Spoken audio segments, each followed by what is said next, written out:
Hello. What's up this afternoon, everyone? Fine Monday to you all. Good to see ya. Good to see ya. Good to see ya.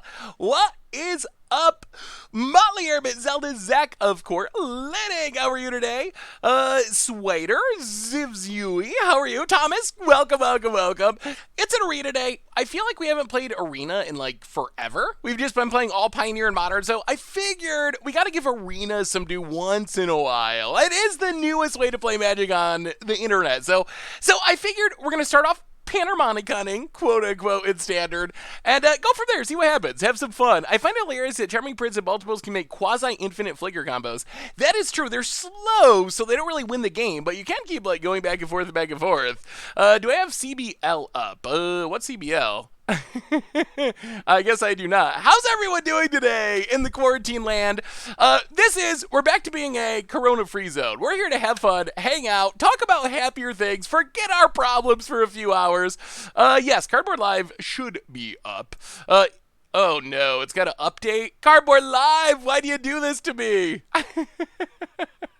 It was up, but then it decided it was gonna update. So anyway, we're gonna blink. This is a 5-0 list. We might make some changes along the way though, because we could probably do some crazier, even more fun things with it. So we'll see. But we are Panharmoniconing with the help of Thassa Deep Dwelling today. That is our primary goal. Cardboard Live, installing. There is Ether Gust in the main. I don't know if it's worth it or not. Yeah, one thing I've learned about Cardboard Live is it really likes to update frequently. I have a ton of channel points set up. Don't dump them all because cool stuff is going to happen with them. It's just gotten delayed for a minute, pushed back, I would say. So how is everyone doing? Hopefully everyone survived the weekend, is doing all right, and is ready for some Magic fun.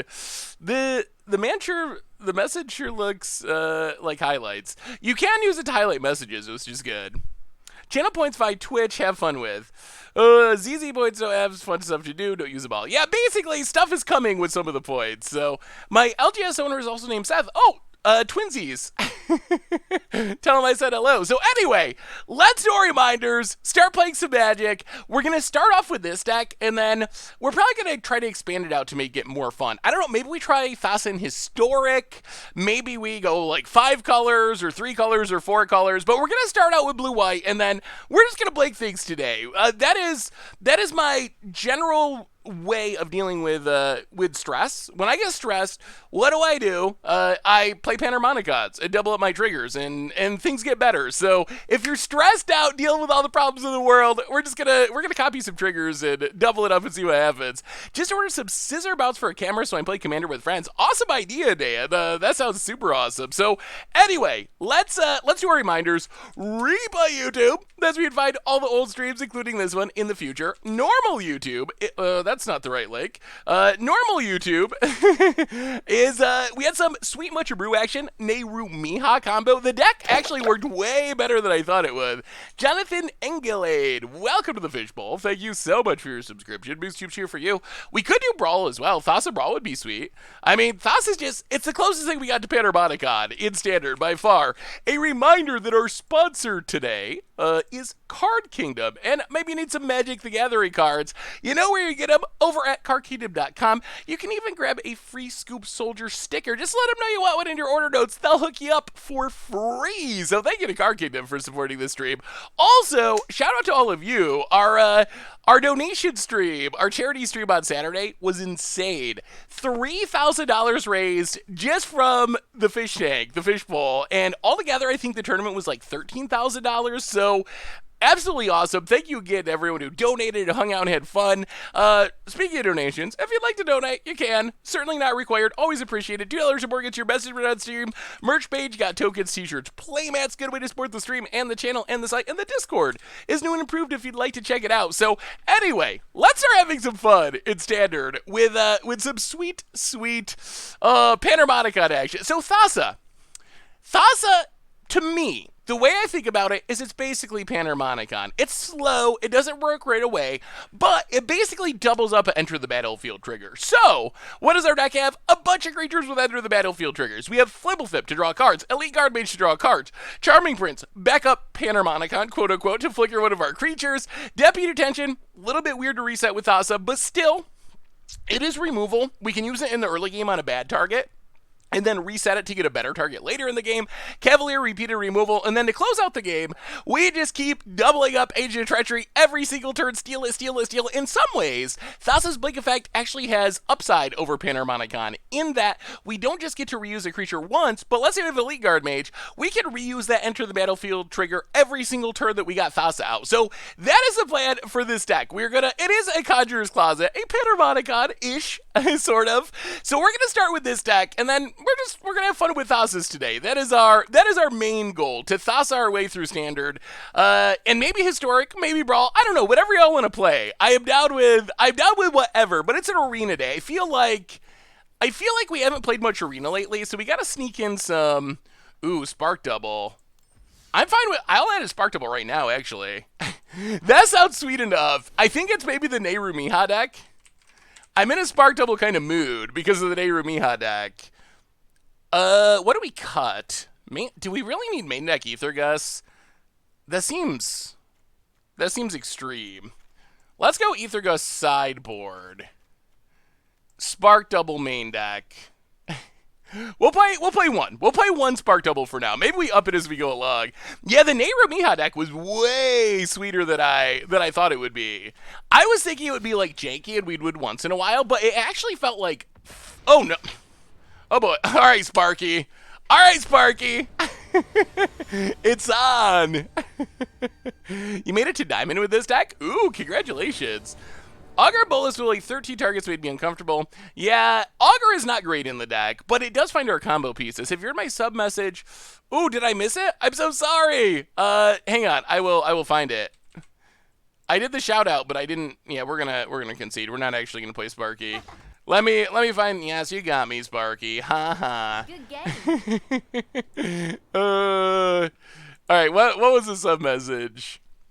Streamlabs. I am one of those. I need your videos for mental health guys. I have severe mental health problems. Often think I want to die. Thank you, Seth. You are needed. Well, Jonathan and Glade, thank you so much for the encouragement, and I'm glad it's helpful. We probably would lose to Sparky. Thank you so much for the encouragement. All right. Let's Blue White Blank. I really want them to release the Challenger decks on Arena. I don't know if they're going to, but there's no paper magic. I'm starting to wonder if they'll actually push back Ikoria's paper release. I think it's an actual real possibility now, when a month ago I did not think that was even a little bit possible. I like 2 El Rios in the deck, so we just speed up the deck, 3 Ether Gus in the sideboard. El Rios does seem sweet. You get to make a lot of to the bottom. I built a similar deck for EDH. Shenanigans with old Detain stuff. Soul Herder is so much fun. That does sound pretty sweet. Soul Herder is great in a deck like this. Hey, what's up, David? How are you? Oh, the start of online classes. Yeah, a lot of people are going to be trying to figure that out. Should have kept it. You have Charming Prince. I think I mostly want to hit lands is kind of the concern. Let's just Temple. I mean, we'll find more Blink stuff, presumably. Like, this can scry, this can draw. I think we want to just hit our land drops and then hit our card draw. Hey, what's up, Mad Mix? JS Moke. There's card draw. Welcome to the Fishbowl. Thank you so much for your subscription. Big super cheer for you. So how's everyone holding up in this crazy world? You mentioned possibly swapping out Brazen Barb for something that would be hit by Augur Bolus and Much Brew.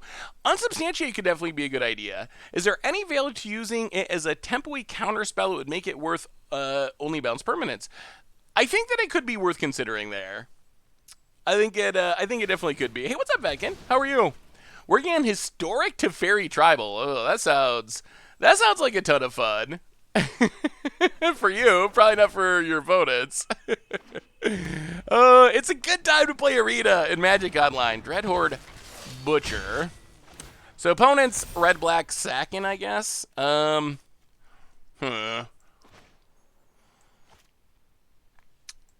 do we do about a butcher?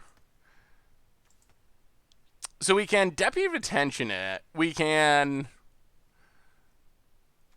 ignore it. Charming Prince Scry. Charming Prince gets better next turn with Flibblethip. Oh, what do we do here? What is our best line? Yeah, all right. Let's just Deputy it. Get out of here, Butcher of the Dread Horde.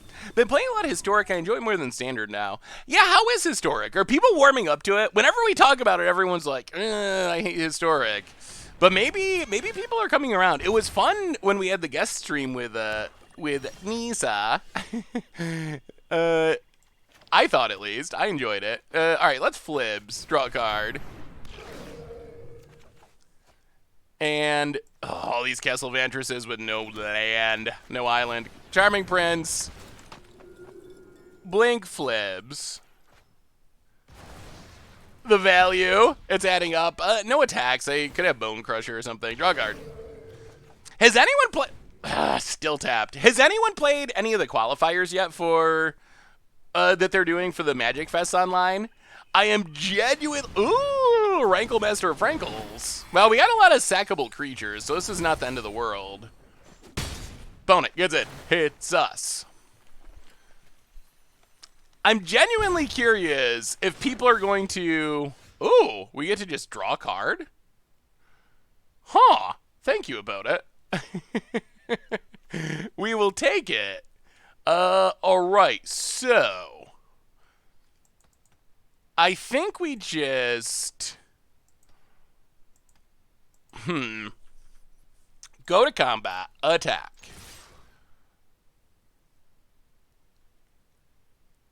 About it. Thinking about their options.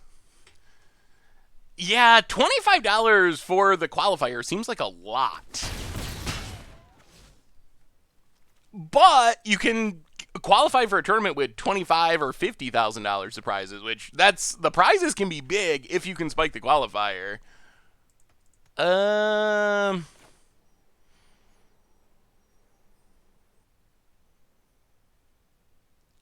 Yeah, let's just Charming Prince on Deputy of Detention. Land to Fairy. Right on schedule. Bounce Dread Horde Butcher. Draw a card. Oh, I've done the hero. Thassa. Get back Deputy. Get rid of the Prankster. Pass the turn. Hey, Seth, then good to finish the end of your Pioneer fundraiser. How much did you end up in then? We finished with $3,000, which is insane. I was rooting for $500. That was the goal, and we raised $3,000. So y'all are above and beyond. Just amazing. What are your thoughts on Fey Wishes in this deck? I've noticed the sideboard has a lot of specific color hosers. Was wondering if Fey might make it more flexible. So it doesn't work with the Panharmonicon plan, really, but it could be fun. I mean, I could see you considering it. Wait, is our opponent... Why did they good game us? Because we killed Rankle? Like, that's it? You got 6 cards in hand and we killed your Rankle and it's good game? Was it Teferi? The fancy Teferi? Why are we getting good gamed? As far as the dollars, it almost seems like a donation, helping keep CFB going to incur insane costs to have to cancel all Magic Fest. Yeah, that makes sense. I can definitely look at it from that perspective. It makes a lot of sense. I wonder, what's your guess on how long we're gonna go without Magic Fest? Why are you good gaming us, opponent? Why? If you have the full on combo, why in the world are we getting GG'd? I don't get it. I've been playing Standard and Asking and playing Redo and Sneak Attack, been stealing a bunch of games. The deck is good at stealing games. That is one thing it does very well. Opponent. Oh, the good game was for us. I see. Opponent's all about sack a creature. I guess it's Flibblethip since we got another one. Ton Rose for the 26th month. Welcome to the Fishbowl. Thank you so much for your subscription. Big soup cheer for you. Thank you, thank you, thank you. All right. Rankle is a card. We're at 10. Well, take up to Fairy. Trust me, I have a plan. Flibblethip, draw a card.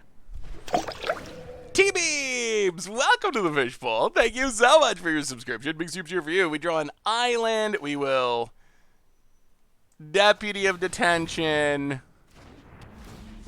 Get rid of Rankle. Again.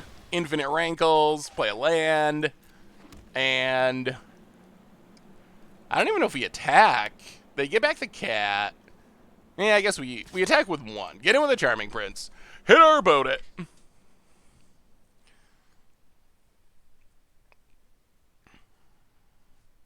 Yeah, Instant Speed Wrath could be worth it. Hopefully we can get our opponent to commit some more, maybe, before we go wrathing. I do like dogs. I don't currently have one, though. The place I live at right now does not want pets. So I have had dogs in the past, and I will have one again once I move. But for right now, I do not have one, unfortunately. I would like to get one again, though, soon. But I had dogs all through, like, growing up and stuff, so I do like dogs. Cats better... Oh, really? I mean, to each their own, but dogs are like X10 cats, in my humble opinion. Alright, opponents doing their thing, Rankle's in. Hits us. Down to 5. More to fairies. We sack Flibblethip. Man, are we just dying to this? Dying to the annoying early GG opponent? I guess we might be. It looks like we are. Opponent passes. Cavalier of Dawn would be good if we were not dying. Well, take up to Fairy. Here we go. Ooh, a dog named Olive. Thank you. That's a cool name. I don't know what I would name my dog. It'd probably depend on the breed. Been a long time YouTube follower, but this is my first time catching your stream. Welcome, Vicata. Hello, hello. Good to have you. We were trying to play Blue-White Thassa, but Panharmonicon, Thassa Panharmonicon, but we were getting rankled brutally. Just rankles for days. But Jordan did nothing wrong. Welcome to the Fishbowl. Thank you so much for your subscription. Big soup cheer for you. Yeah, I guess that's what we gotta do. Time wipe. Pick up Charming Prince.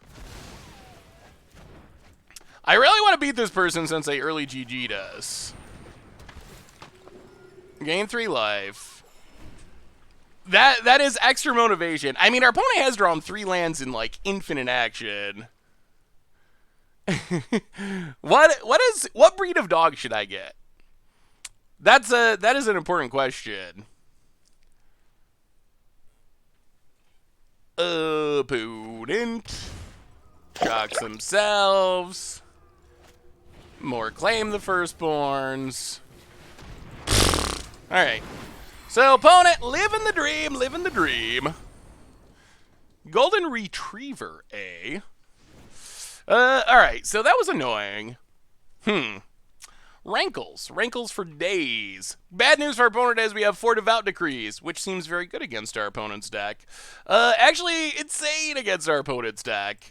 What are we going down is a big question. Deputy of Detention actually seems pretty sketchy, considering our opponent is playing a million Claim the Firstborns. So that's a little questionable. We can trim a couple Flibblethip. We might have to go down our for fun Spark Double. And maybe an Agent of Treachery to go up. Maybe we keep the Flibblethip. They at least block. Heliod's Intervention is interesting. Could be worth it. I think you and a BDM Bernese Mountain Dog. Ooh. Let me see what a Bernese Mountain Dog looks like. Okay, I could see that. I can see that. Cut agent. Yeah, we already cut an agent. But that's still our main win condition. I think we still want to... I think we still want to have the ability to agent eventually. It seems... maybe we want another time wipe. Elspeth conquers death. I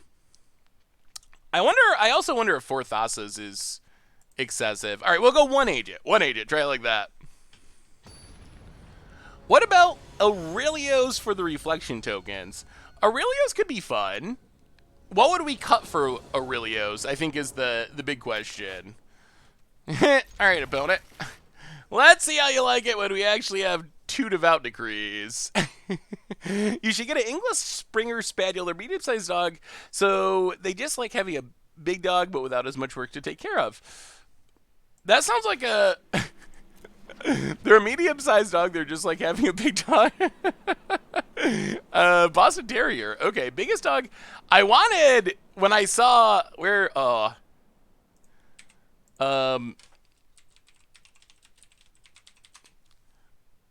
wanted let me see. As soon as I saw this dog, I knew it's what I wanted, but then I realized that I probably can't actually get one because it doesn't work like that. But as soon as I saw a Tibetan Mastiff, that is the dog. It's so big and fluffy. It looks, I mean, I don't want that version. I want like that version, like the big fluffy. We would look so perfect together. Like it would be so perfect. But then I think they're actually like ridiculously expensive. So I don't think I can actually get one, but it would be so sweet. Opponent is in the stream. Oh, well, that makes sense how they knew what to do every time. Welcome, opponent. I mean, some people get really salty about stream sniping. My theory is, it's a viewer. Maybe you'll like our stream so much that after I'm done bouncing your witch's oven, that you'll stick around. So, welcome, Mad Malex. Good to have ya. I got the fluffy face, and the Tibetan Mastiff also has a fluffy face. I think we would look perfect together. Replay that witch's oven. Play that Dreadhorde Butcher. Attack that Teferi. It does make sense how our opponent's playing around things very effectively. It's all adding up. Now, Elite Guard Mage, draw a card. Go attacking. Opponent's like making sure to keep the witch's oven so they can't get devout decreed. Oh, I would love one, but I think they're like ridiculously expensive. And I don't even know if they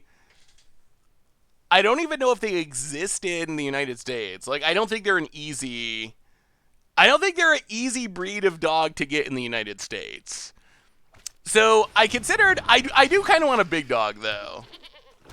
I know that's one thing I would be a big dog. Because I'm a pretty big guy. I think I would look weird if I had like a little tiny dog. So I think I need a big dog. Preferably like a fluffy hairy dog. So we kind of like look the same. But I got to figure out the right breed. I also want it to be friendly and preferably lazy. I don't want a high energy dog. I need a dog that will just kind of laze around and hang out while we make content. Saint Bernard could be a good one. I don't really like the short-haired dogs. Lazy. So Newfoundland sounds good. That list of things: fluffy, common, lazy, nice. That sounds like what I want. What I want out of a dog. All right, so we will play this. We will play Teferi.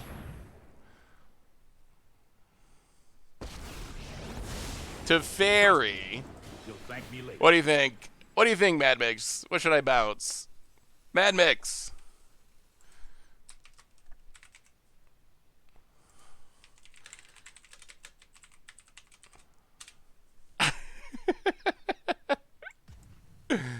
Witch's oven? I don't know the last 2 cards in your hand. Should I choose something I'm else? getting too old for this.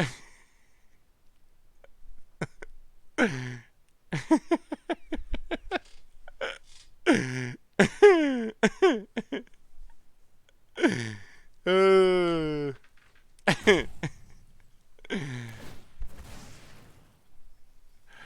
would get a cuddly bear if I could. But I don't think that a cuddly bear would enjoy being living in my house. I mean, you gotta have fun with it. That's my take. I honestly, like, if I was playing the finals of one of the Magic Fest online, then I might. Ooh, we will keep. If we were playing like the finals of a Magic Fest online, then I might be concerned about stream sniping. But we're playing a random fun Panharmonicon match on the ladder. Whatever. If you would like to watch the stream, I welcome you. I welcome all of our opponents.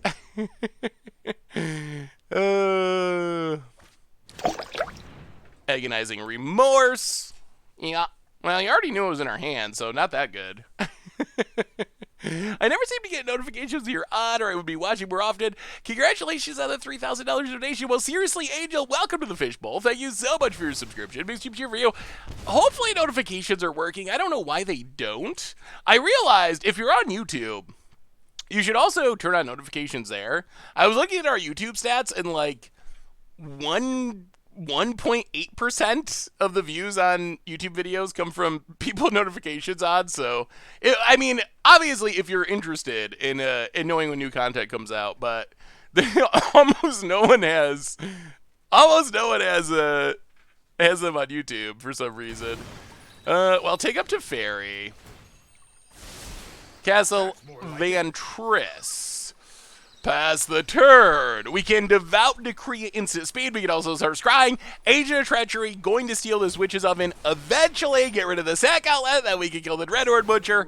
Things are shaping up. This is going much better than last game. Although we still haven't found a Thassa. I know there is Teferi.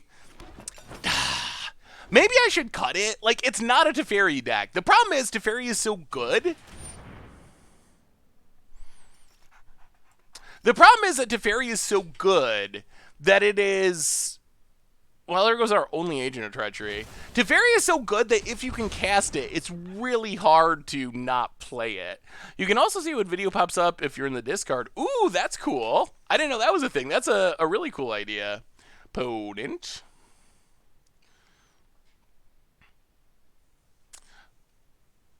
We can decree in the future.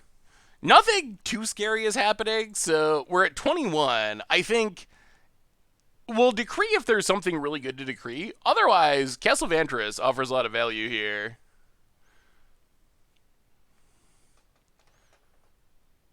We raised 3,000 during the charity stream on Saturday. I want to say that the entire event, I saw a number somewhere that it was 13,000. I don't know if that is, ooh. I don't know for sure, but I saw a 13,000 number, which that would be absolutely insane. Way more than the goal was as well. All right, take up to Fairy. Go to combat, hit you with Elite Guard Mage. We finally found a Panharmonicon. Yeah, I mean, Teferi is good in our deck as kind of a backup bounce spell as well. Play Thassa.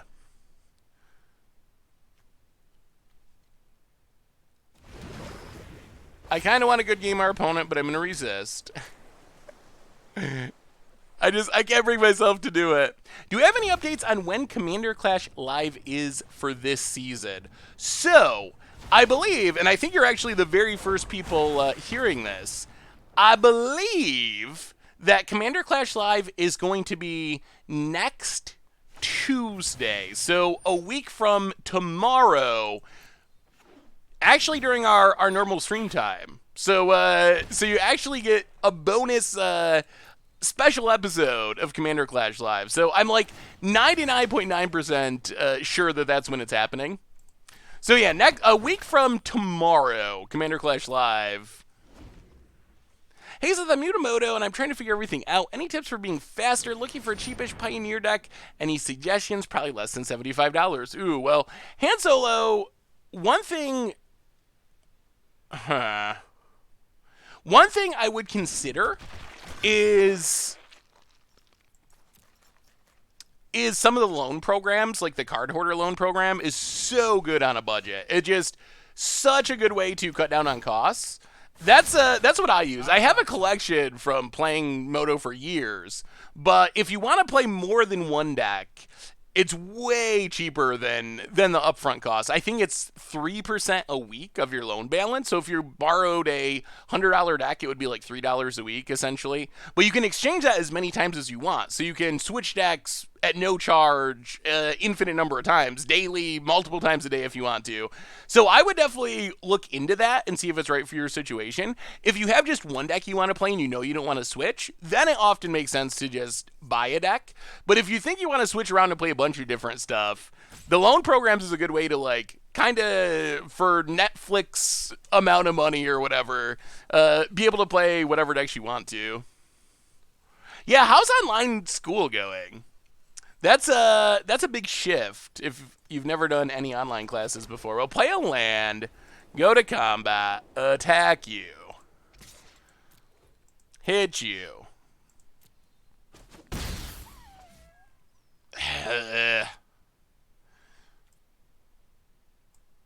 Yeah, pass the turn. Blink the guard mage. I suck at online classes, so yeah, this will be fun. Yeah. Definitely if you've never done it before. Opponent. Sacks the food. Okay. Gets back the cat.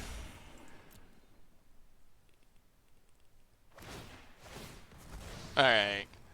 I don't know if that's actually our opponent. This doesn't seem like the line you would take if you actually knew exactly what was in our hand, honestly.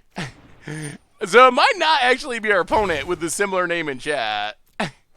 My kid has a small class size, and they are doing all Zoom meetings right now. Ooh, that's sweet. Doing activities on iPad. It's kind of crazy how much you can get done. I wonder if school would ever go like that all around. Like, maybe that's... Wow, Pono scoops it up. All right, well, it didn't take that many Panharmonicons for us to actually get there.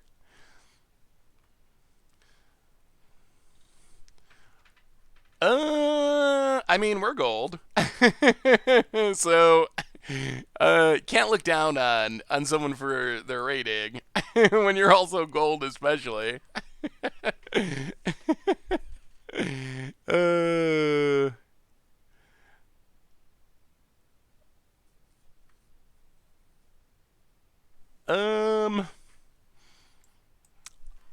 Honestly, in the future...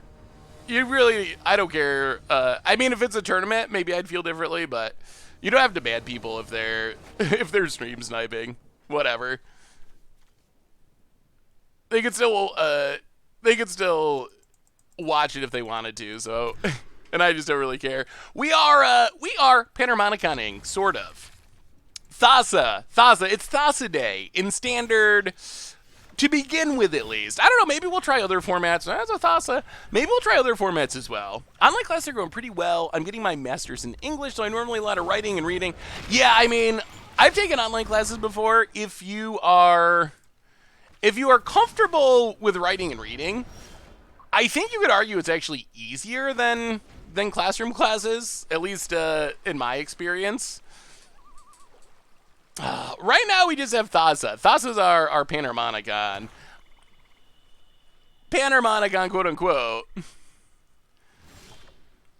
Yeah, we're not going to do anything. Sure, pass the turn. Yeah, this is standard right now. But we might do some other formats if people are interested. We could do, like... We could do Brawl. That's free at the moment. We could do Historic. We could just make a crazier Thassa deck in Standard. Han Solo, welcome to the Fishbowl. Thank you so much for your subscription. Big super cheer for you. So, a question we were debating, and the podcast is going up later. We just recorded it. So after the stream goes up, it was something we were talking about on the podcast today. Do you think Ikoria will get pushed back? Like, do you think that's actually a possibility that the release will get pushed? Autumnshake, almost to 40 months. Welcome to the Fishbowl. Thank you so much for your subscription. Big super cheer for you. Thank you, thank you, thank you. But do you think that's even a possibility? I mean, I would separate it out between paper and digital. I would be shocked if it was... I would be shocked if it didn't release on time in digital. Durkarin, welcome to the Fishbowl for the 5th month. Is the deck doing well? We're actually in our very first match still, so...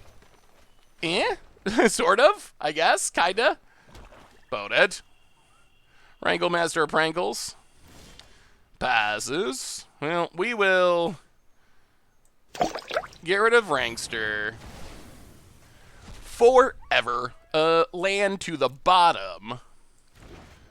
Play Blades. Opponent's got, what, 3 cards? Ugh. Yeah, play Teferi, I think. Unenthusiastic. I guess if we're going to do this, we could have waited, but take it up. Pass the dirt. And Letlar, new sub as well. 2 new subs in a row. Unenthusiastic and Let It. Welcome to the Fishbowl. Thank you so much for your subscription. Big soup cheer for you. Thank you so much, everyone. That is insane. Thank you, thank you, thank you, thank you. Welcome to the Fishbowl, everyone. Currently, our LGS is being forced to close due to government mandate. Yeah, that... Oh... Another Crocs in hand? Okay. We need something that blinks. We need to enter the battlefield creature to go with our Panharmonicon. There's Croxes for days. It's just a land. Well, we will bounce Mayhem Devil. Draw a card. Oh, that is one. That is one. Elite Guard Mage. Draw a card. Play a land. And to turn Blink Elite Guard Mage up to 21, and the Panharmonicon has begun. Another fairy. Man, whatever. We don't actually care about Teferi. Maybe we just cut Teferi? I mean, I'm sure it makes the deck worse, but Panharmonicon is one of my favorite cards. I've been playing your blue-white Pioneer Monicon deck, and it's incredibly fun. Yeah, Panharmonicon is just so much fun. Anything Panharmonicon-ish. Potent Desperation draws down to 16. Oh my goodness, the subs keep coming. A huge bunch of gift subs from Seriously Angel. Going to Integer Devourer, Dizzy Druzzler, Caradic, Lucid, Wet Lettuce, Christ the Redeemed, Peer Pressure, Superstar Matcher, Lucas Donald, and Nettis. Welcome y'all to the Fishbowl. Thank you so much for your subscription. Big super cheer for you. Thank you, thank you, thank you, thank you. Oh, thank you so much. So much, Seriously Angel. Definitely very much appreciate it. I'll go to combat. Attack. Hit ya.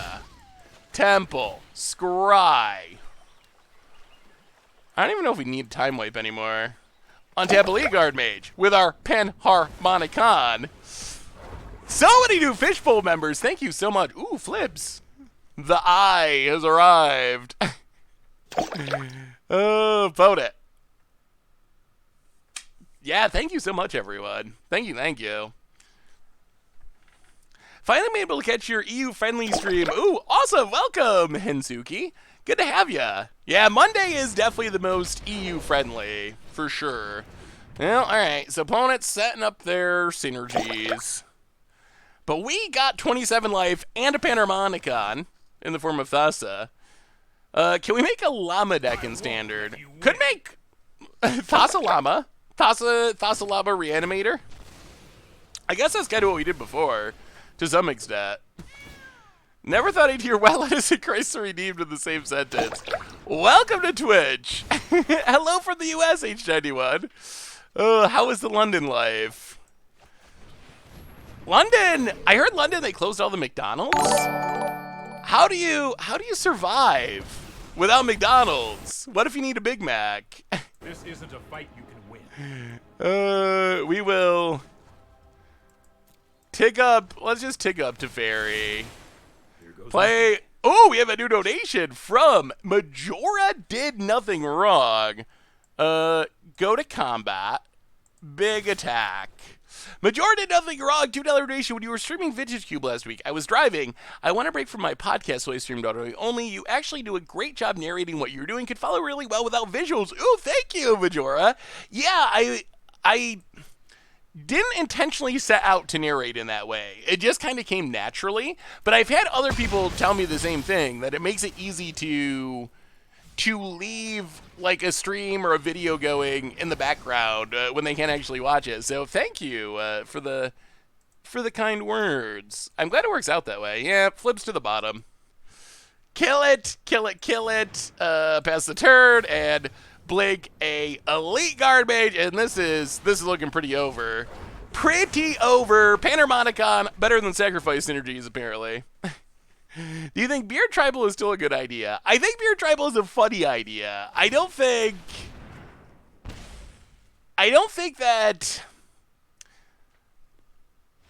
it's probably a competitive idea, but Amazon isn't shipping anything to a 421? Really? Uh-oh. I just ordered stuff from Amazon January, February. That's like a month? Whoa. No shipping for a month? Well, Panharmonicon got the job done on that one. Let's do another one with this version. And then maybe after we do a couple games, we'll try to make a more crazy version. What would be the craziest thing we could do on Arena with Thassa? Give me your opinions.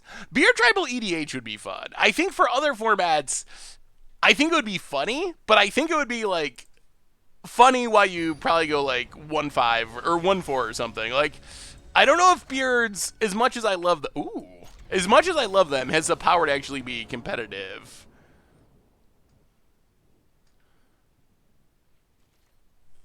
I don't think Amazon ships that, Benny. Bat or Esper Blink, that could be cool. That's crazy. Ugh. Well, play a land. I don't know what's going on with I know what's going on with the economy, but the sides of the economy are not very good. How's everyone doing, like, work-wise? I've had a few people message me about, like, getting laid off and stuff. Has that been a issue in our community? Lumbering Battlement. Ooh, Lumbering Battlement is a sweet one. Beer Tribal for standard EDH. Need to have it compete against Ladies Looking Left. I've seen Ladies Looking Left before. I think that we'd probably have to... Wait, did our opponent just mill themselves? What is going on? Okay. Saltai Adventures? Interesting. Well, this is gonna get crazy. What do you got about it? Please not more Edgewall innkeepers. I am working remotely, so it's not affecting my income. Oh, that is good, seriously, Angel. Book Tribal EDH is sweet. Got my unemployment in early last week. Hopefully made it before the huge rush. Oh, that's good, Doc. My job shut down last week. Still have it just waiting for notice that we can reopen. That's good. Hopefully that's what mostly happens is even if places shut down, hopefully most of them will be able to reopen and everyone gets their job back. That's something I'm definitely very concerned about with LGSs. Like, I'm afraid we're going to lose a lot of local game stores. I have a really sweet twin tribal deck with Stang. Ooh, that sounds fun, Magic Pistol Man. Nightmare Tribal be viable in Ikoria Standard? I mean, we're getting a Nightmare Squirrel, right? So, I bet the Nightmare Squirrel's really good. I bet it is. I'm guessing it's not a meme. I'm guessing it's actually like a pretty good Magic card. I mean, obviously we'll find out, but that would be my guess, is that it's actually somewhat competitive at least. Thassa Yarok, we've played that before, but we could play more Thassa Yaroking. Legend would make sense. It's got to be like green-black legendary squirrel. Either rare or mythic. That would be my prediction. I think it's got to be green and black, though. I don't think you'd have a mono green Nightmare Squirrel. What do we do here?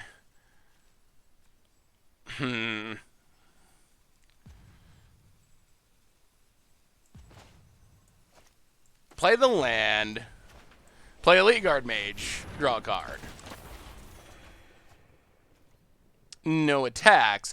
The problem we might run into is I bet our opponent has Thassa's I bet our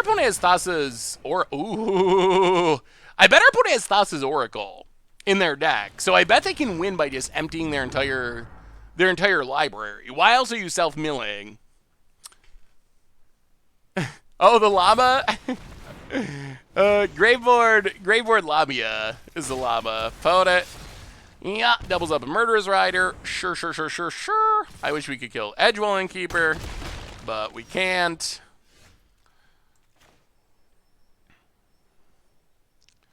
I'll play Flibblethip, draw a card. Play Teferi. I am not. Bounce Lucky Clover. Draw a card. Hey, oh, I've done the hero thing before. Maybe we're gonna be okay. Maybe we're gonna be okay. The Agent of Treacheries are coming and coming soon. Opponent's not gonna have many lands left in a minute. We will discard a Hallowed Fountain. Opponent needs a good turn. They need a casualties this turn to not get Agent of Treachery out of this game. How big do you think the aura will be? Is it possible they can print a 20/20? Like, can there be an aura that gives +20/+20? Maybe. That would be pretty sweet. That would be exciting. What is the biggest right now? Eldrazi Conscription, right? Which is +10/+10? So, I mean, it would be good. It might actually make Storm Herald playable in Standard. Opponent, running out more stuff. Running out even more stuff. Drawing cards. Well, let the treachery begin. Opponent passes. Oh, I'm sorry, opponent. Not really, but sort of. We will take your swamp. Take up to Fairy. Here we go. No attacks. Blink Agent. We will take another Black Source. Keep our opponent Alpha Casualties Award. Dylan Hunter, welcome to the Fishbowl. Thank you so much for your subscription. Big super cheer for you. What do you think? How big can the aura be? Like, I feel like they said specifically it was power and toughness granting. Yeah, this could be our time to copy our Thassa. Double Thassa does seem sweet, although we're going to need one more blink thing. I guess like Charming Prince does it. We can't blink the same creature twice on our end step. Yeah, it's probably not the most fun for our opponent to play against. Are they blinking our stuff? All right, Brazen Borrower. Double Trouble. Well, opponent is fighting the good fight. Not giving up. Not surrendering. Alright, bounces Agent of Treachery. Bounces Thassa. Alright, yeah. And gets in it to Fairy. Yeah,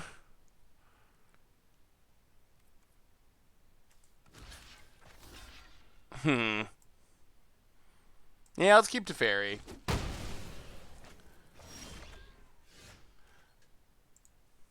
About it. Passes. I'll take up to Fairy. This might be a bad idea. Now what? Oh, are you getting a network error? Oh, that's not good.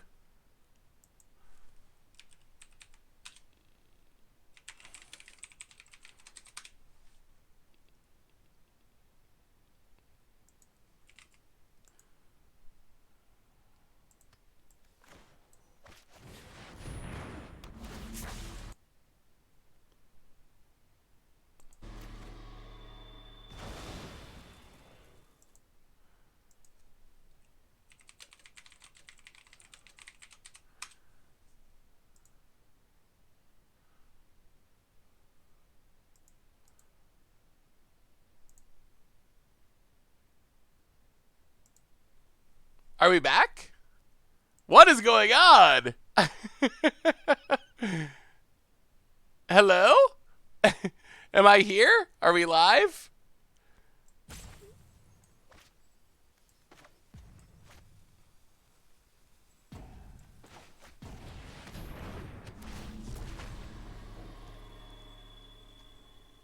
I made some really bad plays because we were timing out.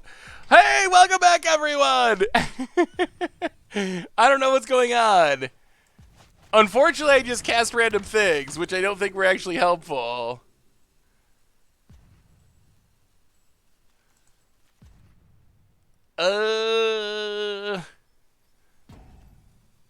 Okay. Pass the turd. That was very bad turd. That was a very bad turd. What is going on with the stream? Lagging. Huh. What is... I'm not showing any drop frames. Huh. Interesting, interesting, interesting.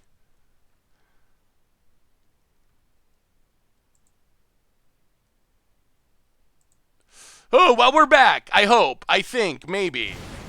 Unmortigo.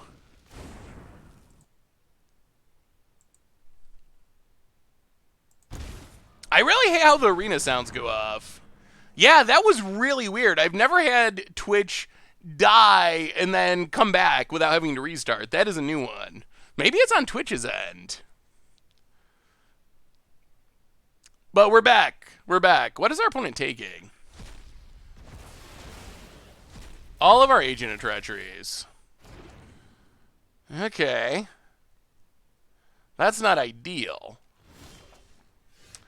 How do we win? That is the issue. Ugh. How do we kill our opponent without Agent of Treachery? We're going to lose to Thassa's Oracle, aren't we? Is that where this is heading? Hey, welcome, Paladin. How are you? Good to see you. Yeah, it could be on Twitch's end with everyone being stuck at home. What do we... We definitely butchered that last turn in a bunch of different ways. Wait, this is game 1. They're playing main deck on Mortigo? What is happening? Well, alright. Teferi. Pick up Deputy of Detention. Don't worry. Draw a card. Deputy of Detention. Get rid of Lucky Clover. Elspeth Conquers Death. Get rid of Lovestruck Beast. Scryland. Elspeth Conquers Death, pass the turn. I don't know if we're going to win this. Don't worry, no one saw that turn anyway. That's good, because it was a bad one. What else do you do for fun during a crisis other than stream? Huh. Not much. I play more Magic. Honestly, I mentioned this before, but quarantine hasn't really changed my life a whole lot. Like, I kind of stay home and make content and stream all the time anyway, so that's kind of just how it's been. So, yeah, nothing is super different. Obviously, like, if I got to go out shopping, I'm more, like, cognizant about it, but really, it's very similar. Opponent, Ashiok, Nightmare Muse. And dream of me. Bounces Deputy. What a foolish. Will discard a land. I will be sated. Your heroics are but a dream to me. Opponent. Thinking. Well, we've been streaming more than usual. We did the bonus stream, so maybe we'll find a way to do more streaming. Yeah, we're gonna have to win by attacking, since we can't win by stealing everything. Opponent. Passes. Well, Elspeth Conquers Death. Get rid of Ashiok.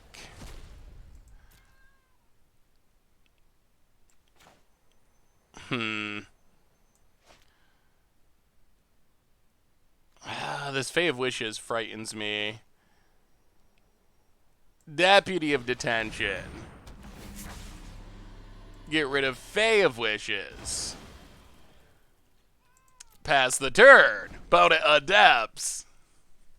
Ashiak does have a creaky voice. Hey, what a creepy voice. Hey, what's up, Corky? How are you? Good to see you. Good to see you. Dash Shadow Aura. Ooh, that could be a good way to go about it. It's been snowy here today too, randomly. Yeah, taxing the non-creatures. Here comes Uro. How does this end? Opponent puts a land into play, getting their black mana back, and we don't have Agent of Treacheries.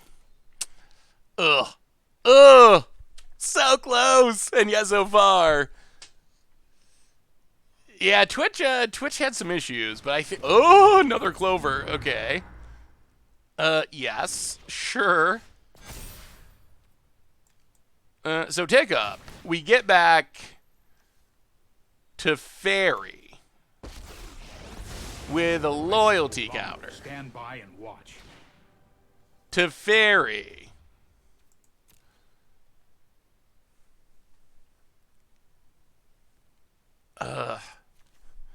To Fairy. Pick up Elspeth Conquers Death. Don't make a... I've got it. Play a land. Elspeth Conquers Death. Get rid of Uro. Thassa.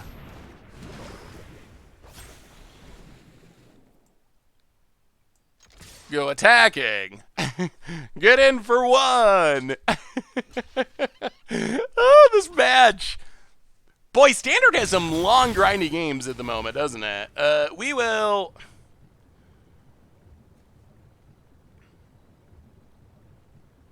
They only have one card in hand. Let's just Charming Prince. I want to get rid of the Clovers, but I feel like we can't give back either of those cards at the moment. Charming Prince, Scry. Sure, flip with the land to pass the turn. Would Phyrexian Dreadnought as an enchantment be good? It might be too complicated, but maybe it is something like that. A way that it is the biggest, but you need a very specific condition or way to make it work. Uh-oh. Opponent's last card appears to be Casualties of War, I think. Or Murderous Rider. They were looking at our Deputy Detention. Charming Prince is just a good card. Like a 2/2 for 2 that scries 2 is good, that gains life is good. Oh yeah, they have Casualties. Yeah, definitely Casualties. All right, that is most likely game. 1, 2, 3, 4, 5, 6. Well, that is the ideal last card for our opponent to have in hand. All right, blows up all of our stuff, unfortunately. And they left a card on top. Opponent passes. We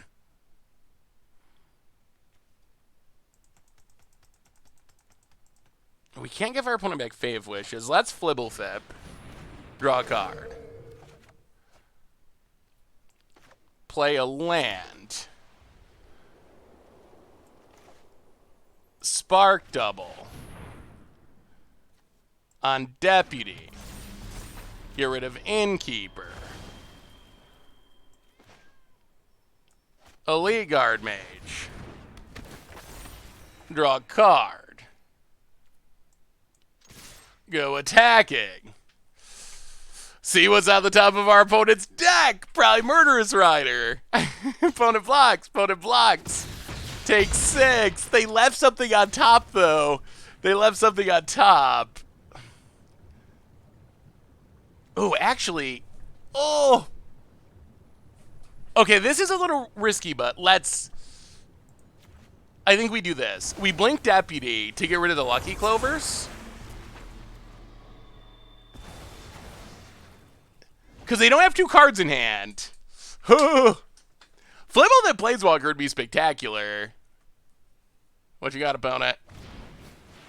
Whoa! Fae of Wishes. Oh, God. Well, that's a good one to leave on top. At least there's not a million Lucky Clovers to go with it. Nehru Viha video was super fun. Yeah, that was just a really sweet deck to play. Hey, Z Admiral, thanks for hanging out. We'll be back tomorrow to have some more fun. What are your thoughts on the new Ikoria counters? Well, we don't really have any information on them, right? Other than we have a lot of them, like a bunch of different kinds of counters. I'm excited for it. I think it's going to be sweet, but we haven't really... What do we get? A Foreshadow counter is the one that we actually heard of.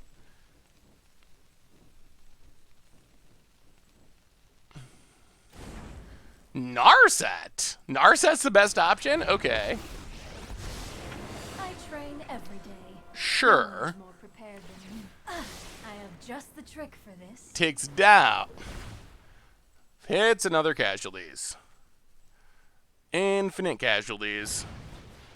Fae of Wishes. Opponent passes. We draw nothing.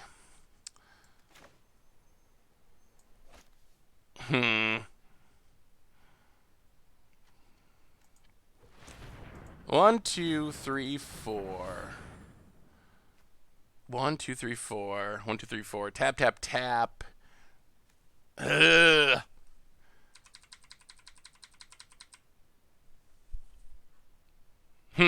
How do we beat this? Just tuning in.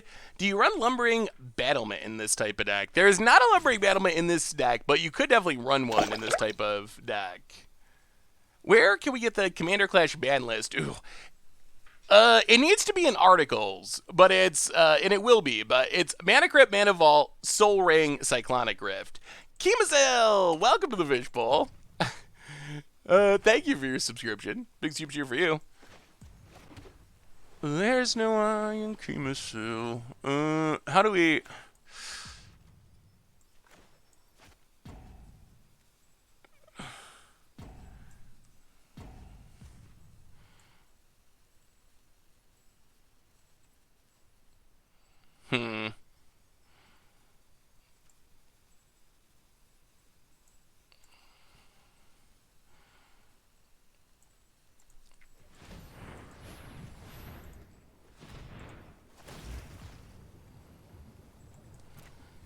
Ugh, this is such a tough position.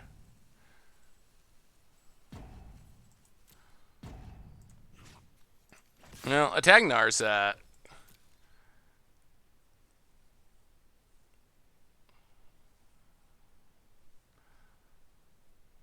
Opponent blocks.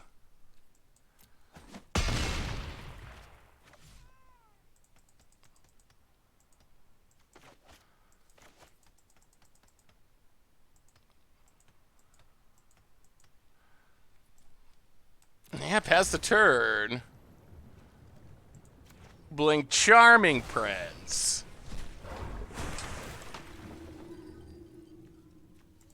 The problem is we know Casualties is coming. That's the issue. We know Casualties is coming this turn. So we know we don't really want to play a Planeswalker into Casualties. Our opponent's going to Casualties, blow up Deputy Detention, and then start trying to draw cards. Hone your prowess. Ugh. All right, opponent whiffs because their deck is full of creatures, and I don't know why they're playing Narset. All right, about it. Do your worst. Do your worst. We can't tap down enough to really make a dent. So if we just pass and leave up all of our mana, we can tap creatures now. And then maybe attack next turn. And this minimizes the amount of damage we take from this Casualties. They only get to kill 2 things for 6 mana, which it's still bad, but not as bad.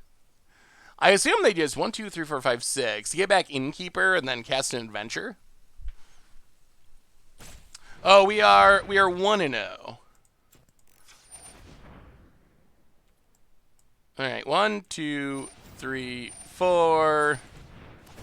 Tap Fae of Wishes. Opponent gets back the Innkeeper. Sure. Yeah.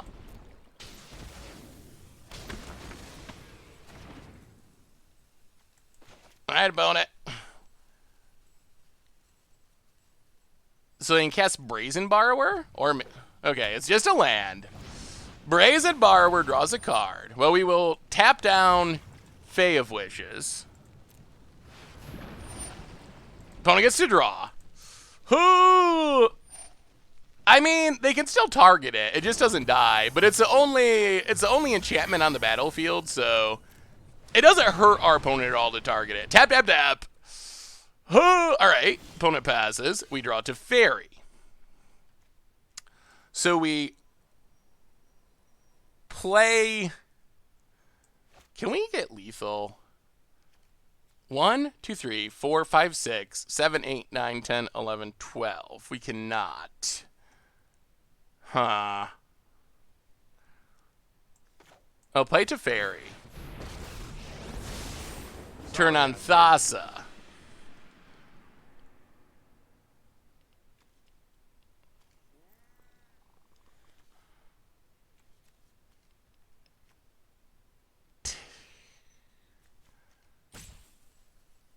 Go to combat. Opponent, opponent, opponent, opponent, Narset.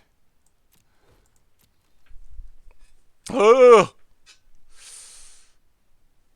We don't really want to bounce beforehand because we don't get to draw cards with Narset out. Opponent blocks and blocks. Sure. Stuff dies. To Fairy. Pick up Charming Prince. Draw a card. Play Charming Prince. Scry 2. Do not want lands. Temple of Enlightenment. Scry. Charming Prince to the bottom. Opponent gets to draw so many cards and we can't stop it. Well, Elite Guard Mage. Draw a card. This Innkeeper's so bad for us. Blake Elite Guard Mage. Draw a card. I mean, we're trying, but our opponent's out-nerdling us, honestly. More lands. I think we're going to lose this. We're trying to play Blue-White Thassa. Opponent has an Uro. We're going to draw some cards. Yeah, we don't really have much removal other than the Deputy of Detentions, but their Deputy of Detentions keeps dying, which is making it harder. Opponent, untap land. Yep. Down to 7. Can we find a way to close this out? Opponent. Murderous Rider draws a card. Still has 6 mana. Oh, is it going to be so close? Yeah, a historic version with Chupacabra would be sweet. Although historic is also all Nexus and Field of the Dead, so I wonder how it would work, if it would actually work in a format like that. Get your opinion on a decade built to teach my sister play Magic. I would love to see it. Vote it. Uro. Return O's. Sure. Yeah, send me a link, Shade Ray. I would love to take a peek. Vote it. Drawing a card. Put a land into play. At 10. And they have a million blockers to the bottom. Well, we'll see. Yeah, I think that it probably should be. Ooh, Ravager Orb could be sweet in it. That would be fun. More land destruction would definitely be helpful. Opponent, 2 cards at hand, 2 mana available. This is game 1. This is going to be a 2-hour match, or someone's going to time out, which is probably us. Opponent, Brazen Borrower, bounces Thassa.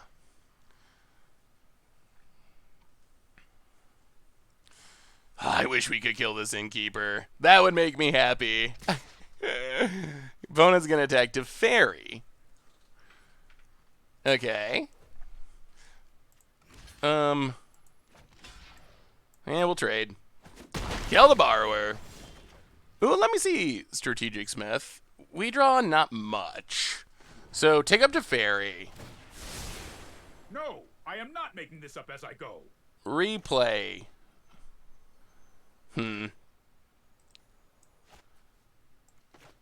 Play Thassa.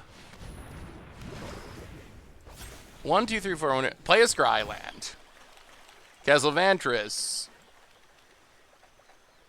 to the bottom.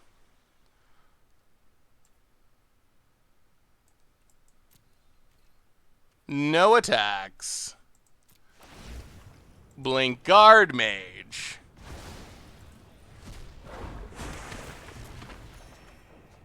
Draw Guard Mage. Alright.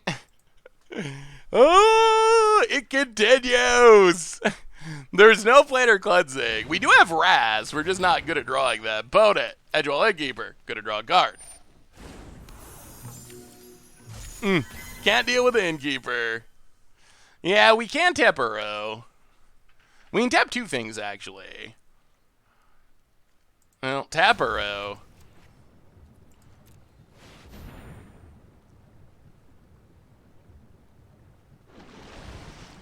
Tap. Brazen Borrower. I mean, we're at 36 lives, so we're not close to dying, but opponent has 16, we have 22. They probably have Thassa's Oracle in their deck, though, so they can win quicker with that than we can.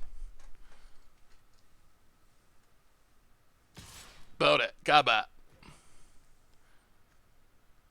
Gets in. We block.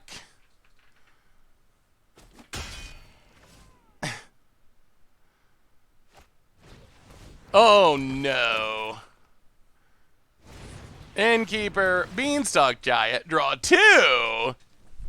Oh! Did anyone watch Dodge Juggling 3? I do not know what Dodge Juggling is. Is it just how it sounds? You're like dodgeball and juggling mixed together? Yeah, Lumbering Battlement could be a sweet addition. Ugh. We draw more nothing. Take up to Fairy.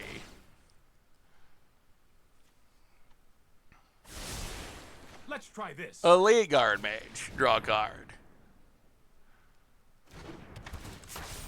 Turn on Thassa. I feel like we have infinite lands. We've scryed a ton to the bottom. 1, 2, 3, 4. 5, 6, 7, 8. 5, 6, 7, 8, 9, 10, 11, 12, 13, 14, 15, 16, 17, 18.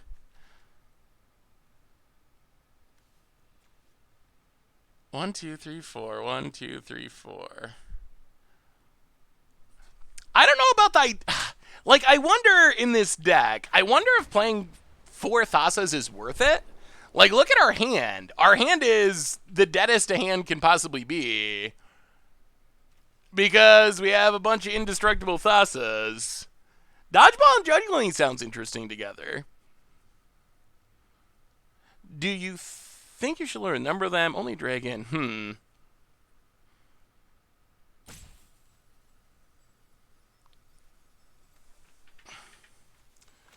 Well, play another Teferi.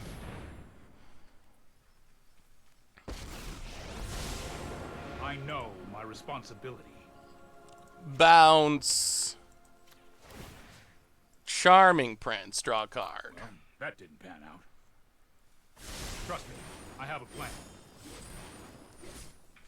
Huh.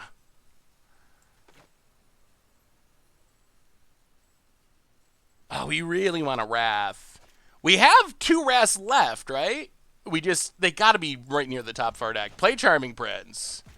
We're on the Wrath plan. Play Charming Prince. Scry. We have Wraths. We've scryed everything else out of the way. Ugh. Alright. Deputy in detention.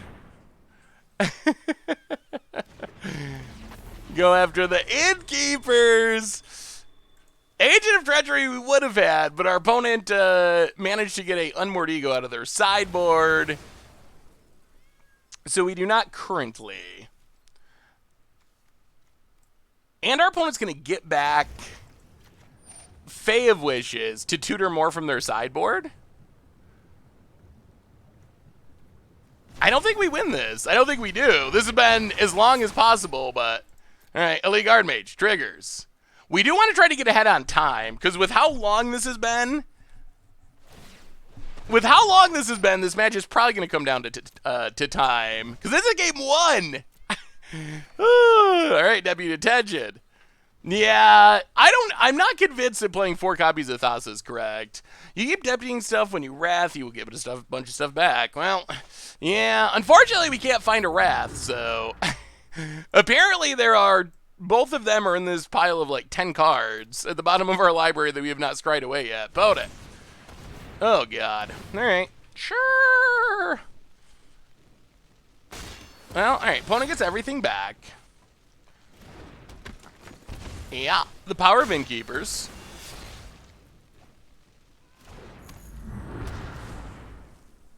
I mean, if they're not playing Thassa's Oracle, then there's a chance that we can win. But seems like a long shot. Like, why else would you be playing the self-mill stuff if you weren't winning with Thassa's Oracle?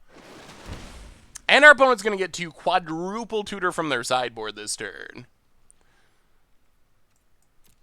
So I'm guessing there's not a way we can win. Opponent hits us. Yeah, this is... no, it's match 2, game 1.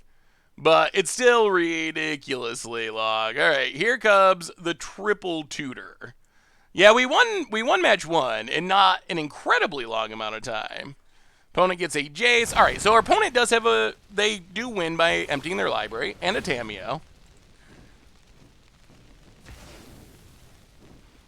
And an Agonizing Remorse. And a Agonizing Remorse. Well, our hand's full of Thassas. So go ahead and Agonizing Remorse. Opponent takes our 1 non-Thassa card.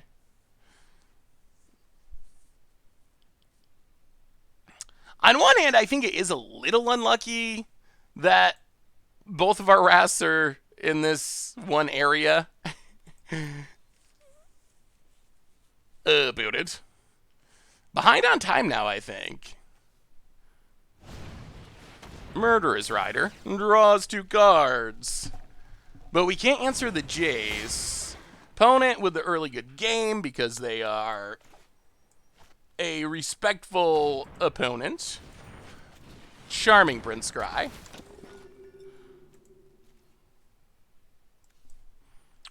Wow. Take up to Fairy. I've got time. The pile of cards where our wraths have to be is very small. Like, they are in... Both of them are together at the very bottom of our deck. Well, now we finally hit one. But I believe it's probably too late to matter.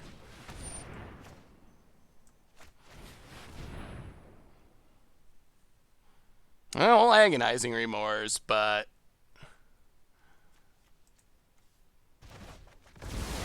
it doesn't save us. Yeah, both the wraths, 1, 2, 3, 4, 5, 6, 7, 8 in that 9-card pile at the bottom of our deck. Yeah, it takes Elite Guard Mage. But it's too late for it to matter. Our opponent wins here. Jace, sure. Are they your weapons or mine? And opponent saying good game again. Cast a Secret Keeper to mill. Alright, sure.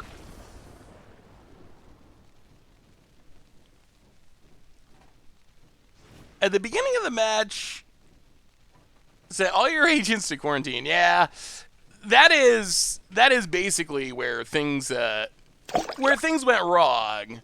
When we lost all of our Agent of Treacheries, that really spiraled everything into a really bad position. It was a crazy game. Cornut, welcome to the Fishbowl. Thank you for your subscription. Big soups here for you. Yeah, I don't know. Like, it's weird. Thassa is a card you really want in the deck. We also never found our Cavalier of Dawn. Kind of weird what was at the bottom of our deck that game.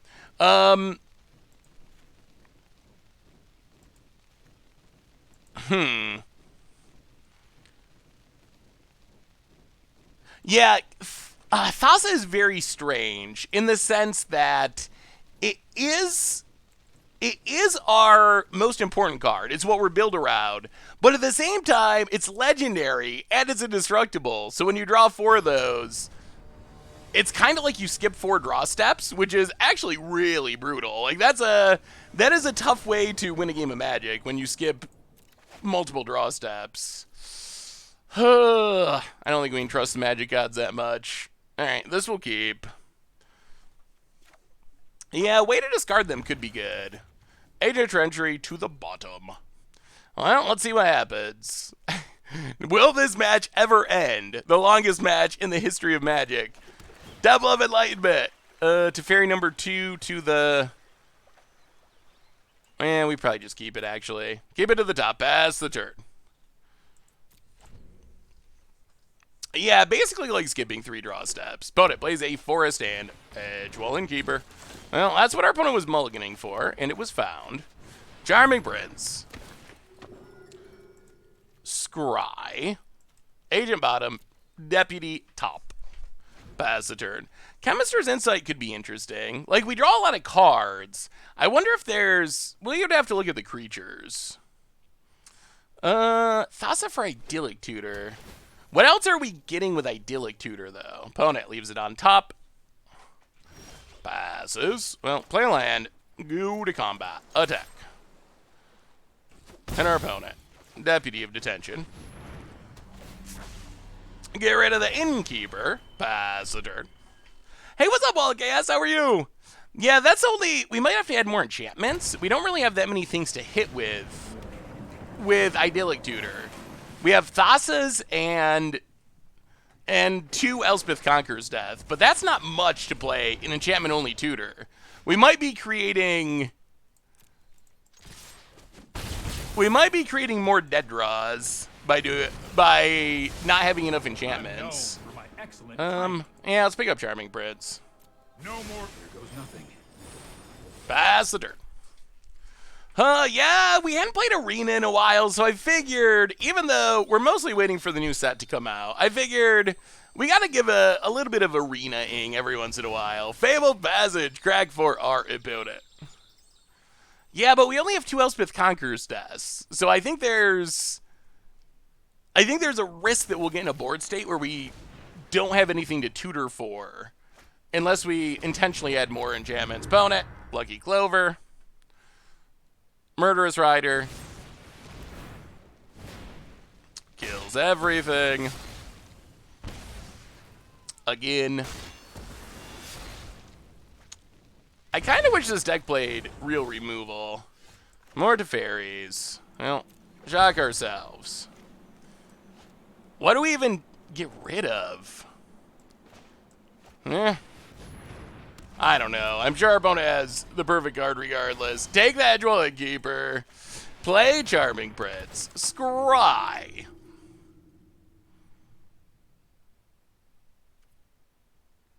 Yeah, I guess we'll keep it.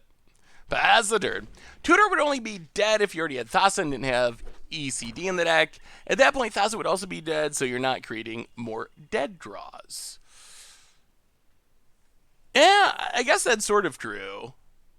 Adding more enchantments could be a way to get around it. Opponent. More adventures. Gets back Innkeeper. Draws cards. Maybe this is just not a good matchup for our deck. That seems like it could be...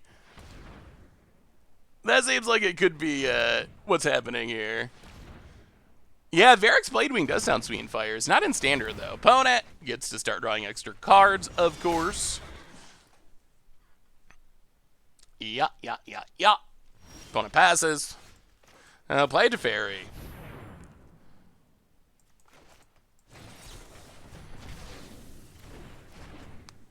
And I believe that's game. Pass the turn. Opponent plays a land, but they get to draw more cards. Adventures are, for a deck like ours that's looking to grind out value, You can't really go over the top of Lucky Clover, Edgewilling Keeper decks. Do you think the Hellkite Charger and Sword of Feast and Famine combo could work in Modern? You basically get infinite attacks. Opponent has Pelucranos added to the pile.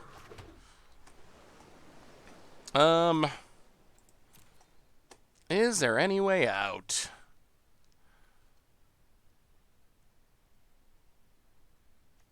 Elspeth Conquers Death.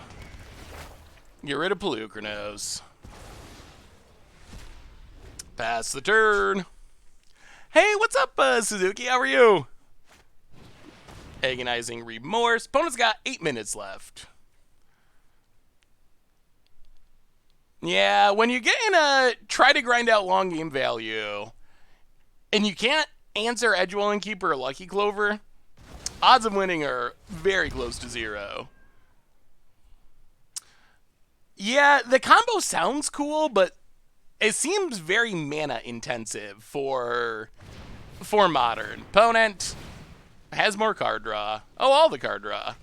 Okay. Yeah, so their last card was Merfolk Secret Keeper, which fills the graveyard with Uro to draw more cards, and then Secret Keeper draws cards. Yeah, super dead.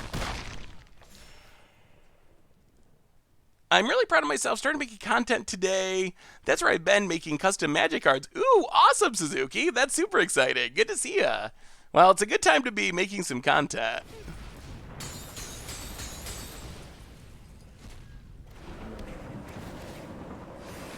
I think Standard actually could use more removal. Well, tick up, but yeah. Well, we will scoop it up.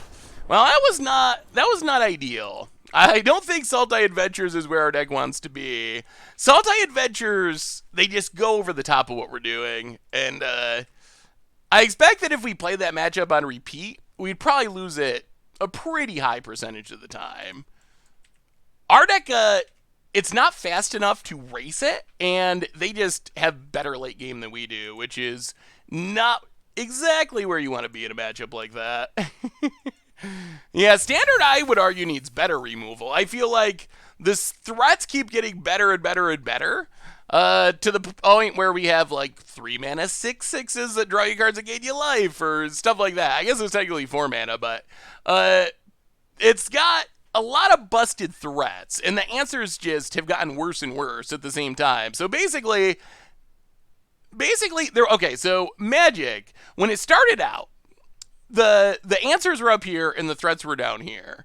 And then they kind of went this direction back, I would say, at the beginning of the Modern era, maybe. Like Shards of Alara, maybe the beginning of the Mythic era. I think we hit a spot where things were pretty equal. We had good, really strong threats, but we also had Path to Exiles and Maelstrom Pulses and good answers to go with it. So I feel like there was a point where it was kind of about equal, but then we've had threats just keep climbing, while answers just keep getting worse and worse and worse. So now we're basically at the opposite of the imbalance that we had early in Magic, where it was like Force of Wills, balances, Swords to Plowshares up here, creatures like crawl worms, and just horrible, horrible creatures. Now it's completely shifted to the opposite, where we have the same imbalance, but instead it's threats that are on top with busted Planeswalkers, really push mythics, and answers have just gotten progressively worse over the same time. So I feel like that's where we're at in Magic right now. Cavalier Dawn fixes a long game problem with Clover. Yeah, we do have one of those. We're just not good at finding it for the most part. A reminder before our next round that our sponsor today is Card Kingdom. Thank you to Card Kingdom for supporting the show. And then we get a free Scoop Soldier sticker. Just let them know you want one in your order note. So, all right, let's If you want to experience bad creatures, good removal, try Pauper. Pauper is great. I don't know why strong answers aren't the norm. Pauper is definitely very good answers, very, very lacking creatures. That's for sure. Yeah, Trophy is good, although it does come with a pretty meaningful drawback. I mean, there was a time we had like Vindicates and we had Sinkholes.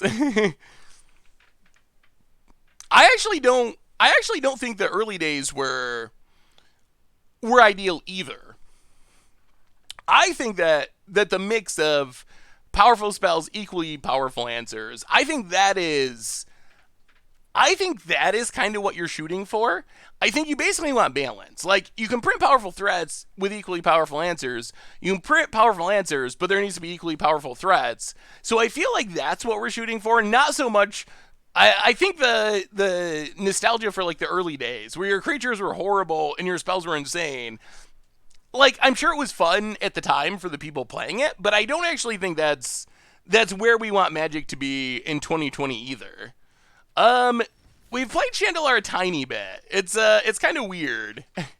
I don't think we've played it on stream. We've played it on YouTube.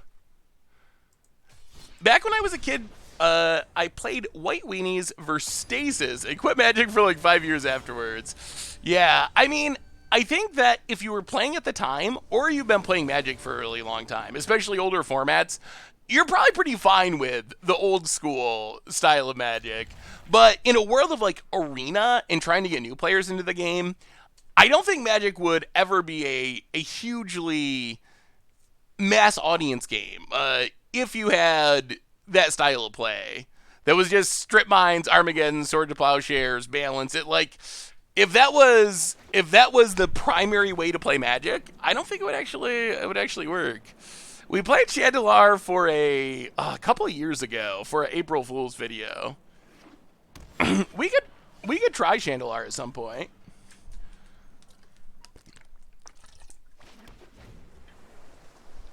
I don't know if that's I'm losing my voice.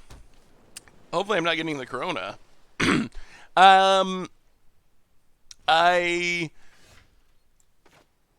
I don't know if that's something people are like interested in watching or not. It could be a fun like special stream just to do something different. Ugh, main deck mystical disputes. What do you think about Standard right now? I'm very, very interested. What is your overall opinion of this Standard format? Looks like we're playing another Sultai Casualties of War deck, which seems to be a powerful choice, a popular choice at the moment. Vintage is a dumpster fire format, fast mana, poorly designed cards. I mean, I don't know if I'd consider Vintage a dumpster fire. I think Vintage is a unique and interesting format. It's not a format that's for everyone, but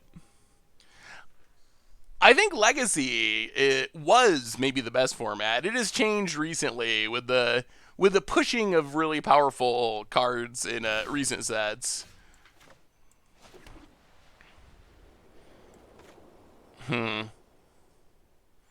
Yeah, let's Elite Guard Mage. We get more value out of Thassa next turn, potentially. Pass the turn. I play mostly in paper, so I played Standard like 3 times in the last 2 months between school and Corona. Yeah, not a great time to be playing paper Standard. Standard is basically Nissa, Teferi, Trawler, Familiar, Oven, Uro, Croxa, Crossus. There is a pretty small list of cards that most competitive decks play. That is true.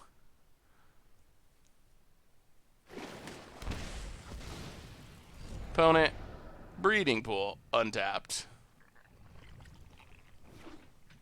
Watery Grave, untapped. Wow, they hit another discard spell? So we're going to lose. Well, maybe that's the reason to play 4 Thassas, if they all get hit by discard. Opponent passes. Well, go to combat, attack you. Maybe. Attack.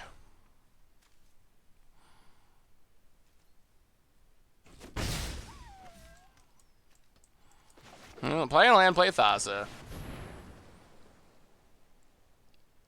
Come on. Alright, resolves. So that's good news. Blank Guard Mage. Draw a card, gain life. Alright, things are shaping up. This is closer to where we want to be. Alright, another land, that's good. Getting us towards our agent. Thank you for the kind words, Jay Stein. Yeah, it's good to have a break from all the craziness and just be able to hang out and have some fun. Focus on miserable standard instead of miserable real world.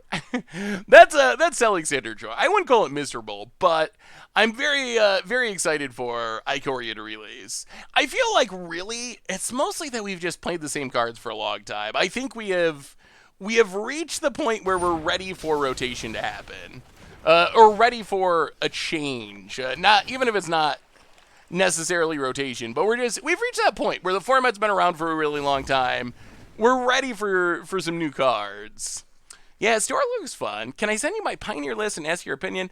Sure, Paladin. I would love to take a look at it. Ooh, Jund Dinosaurs. That's sweet. Yeah, maybe we gotta play more Historic. The weird thing is, whenever I ask about Historic, people say don't play it. Whenever I try to like see if people want to see it on stream, everyone's like, nope, don't. Rakdos mid-range control. Opponent has Uro from the graveyard to draw some cards and gain some life. Opponent. Oh, the sound going on and off really annoys me with Arena. Whenever I click over to the chat or whatever. Rakdos looks fun. The mana base, I mean, it seems reasonable. Probably could get away with, you could probably get away with more Temple of Malices. Not much going on turn 1 outside of Fatal Push, so you kind of, well, I guess you have Thoughtseize too. It seems fine. Could add some Fabled Passages if you want just additional lands. Alright, well, tap Uro. Untap. Deputy of Detention. If opponent wants to Mystical Dispute, we're fine with that. Alright, get rid of Uro.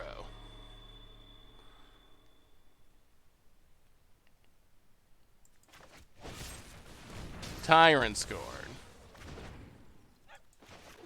Well, Deputy of Detention. Get rid of Uro. We're getting rid of it, opponent.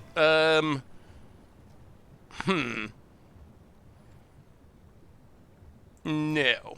It is kind of interesting that we could reset it there. Historic is just Yarok and Nexus. Yarok Field and Nexus. Yeah, that is true. I don't think Yarok should be banned. Yarok does, I mean, I think a format where Yarok is good is probably awesome. That would be like a dream format for me. But I do think Field of the Dead, the choice to unban it, to me seems like a strange one. I don't know what the upside is. Field of the Dead, it seems like one of those cards where it's either the best thing in the format or it's unplayable. It's hard for me to ever imagine Field of the Dead to just be like a good fun card that everyone likes. That just doesn't seem like like how Field actually works. Field is not an issue. Really? Wondering, Murloc, why do you not think Field is an issue? What is your argument in favor of Field? Jeez. Wow. All right. Yeah. That's a good one to have. Gonna get rid of our Agent of Treachery, which means Nissa sticks. Well, come on, Elspeth Conquers us. Mills a land, so Uro is almost back. Infinite mana has been achieved. Oh, Flibblethip, draw a card. Charming Prince. Scry.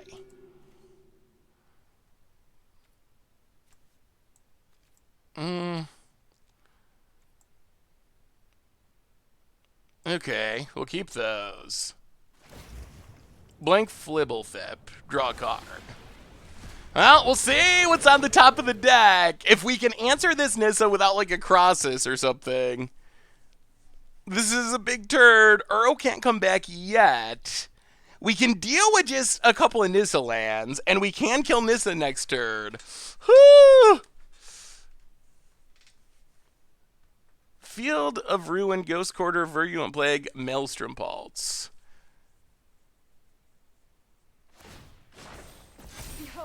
I mean, Power. I don't think... Does Ghost Quarter beat it? All right. Well, we dodged the bullet, so we get to play planes. Cavalier. Get rid of Nissa. No attacks. Blink Flibblefip, draw a card.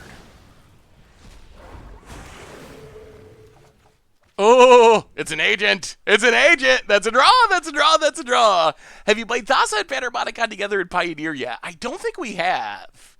I think we'll have to do that at some point. We'll probably be playing Pioneer and Modern the rest of the week. But I felt like we should do an arena stream once in a while. It's been a long time since we played arena. Like, I don't think we played it at all last week, so I've been waiting for you to play something like this. Yeah, it's definitely a fun idea. And I think it's like decent-ish.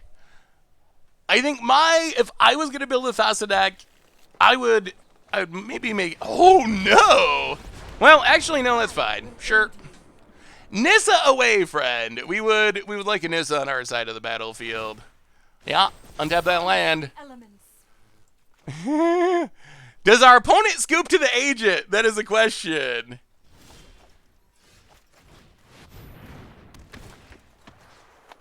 Nissa, come to us.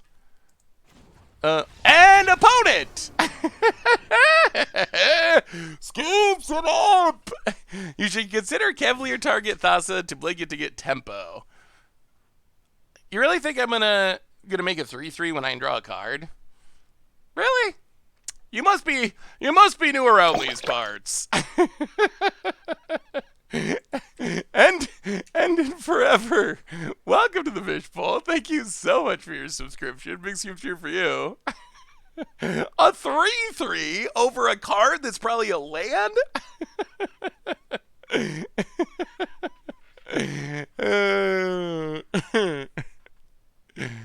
Display some historic Civic Nexus after the game. Oh, I don't think I can play Nexus. People are not fans of Nexus of Fate.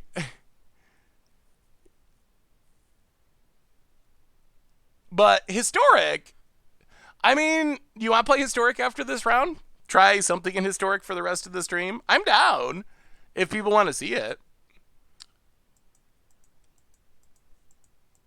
We'll just have to prepare.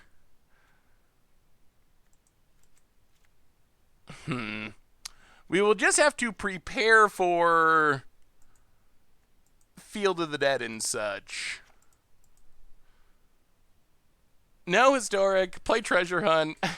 The Treasure Hunt meme deck. I see Vince made a video of it, and it did not go well. I don't know. Did Vince actually win a game trying to Treasure Hunt? He might not have won a game. I didn't pay super close attention. I was doing stuff while I was watching, but I remember the experience going very poorly. Also, how hyped are you for Challenger decks? Who's getting Challenger decks this year? Because those, I actually just realized, those are like coming out the end of next week.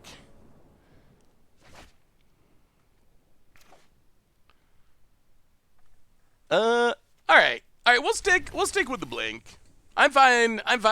Maybe we'll do a historic stream in the future, but I also enjoy Thassas and blinking. We might change a couple cards, but we'll be buying them all. That's sweet, seriously, Angel. Pre-ordered them because I was thinking about doing some.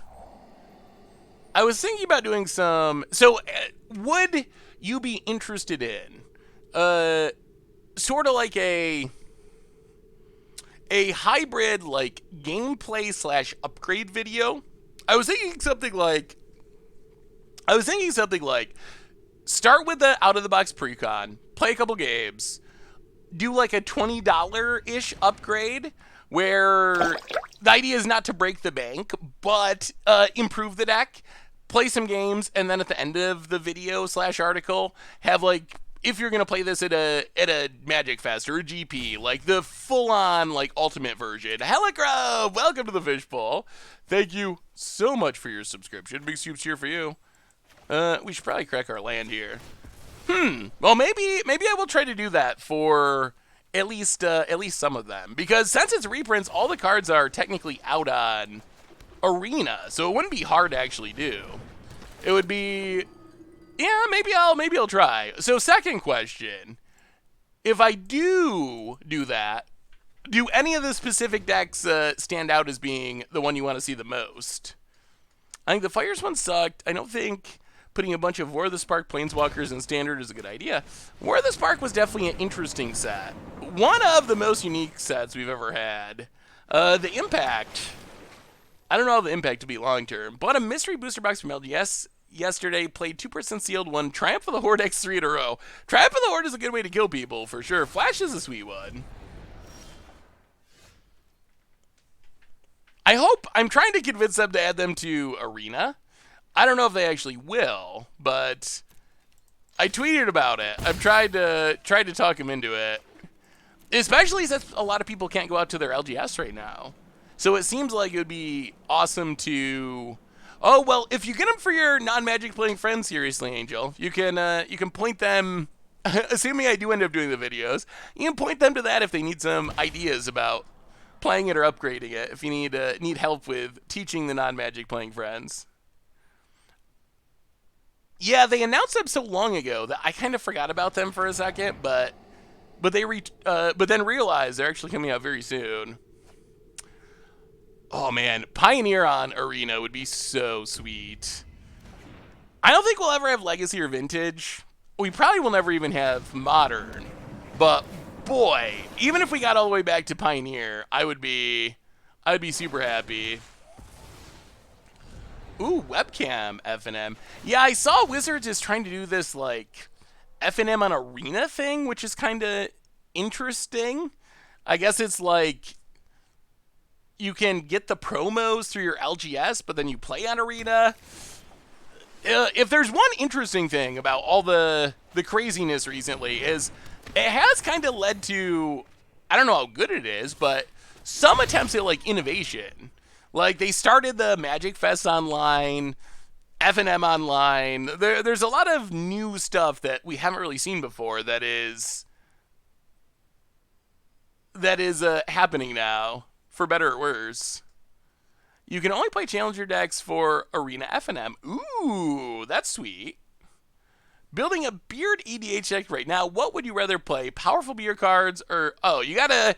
If you're playing Beard Tribal, it's gotta be about the aesthetic. It's gotta be about the best art. I would rather have it be very janky but have the best beards than have it be medium beards and be, like, somewhat competitive. So yes, full-on jank mode, I would say. Sounds like how Wizards handed out promo packs during Duels of the Planeswalker days. Yeah, it does seem similar to that. So we ended up raising ourselves. Yeah, get in, hit our opponent. We ended up raising ourselves. Oh, well, I guess that's the reason to pass with all your mana up. So opponent gets to eat a Charming Prince. Interesting. That's just a 3/3? Well, let's Spark Double Guard Mage. Draw a card. Scryland. Cape to Fairy. Pass the turn. We raised $3,000. The tournament overall raised a decent amount more than that. I think it was like 13,000. So that's a lot of gloves and masks. Accidentally threw my phone to the ground and it restarted your stream. Well, welcome, Sir Glowsworth. The Magic Odds wanted you to be here today. I am also working on Beard Tribal. It's jank, but it draws so many cards. That's the best kind of jank. Bad, but draws a lot of cards. Perfect. Gonna play any Legacy anytime soon. Hopefully. I don't know if we've ever really played Legacy on stream, but we are about due for some more Legacy on YouTube. Yeah, it was amazing, Winterwolf. I was absolutely blown away at just how giving the community was. Y'all, seriously, again, thank you. It was insane. Play to Fairy.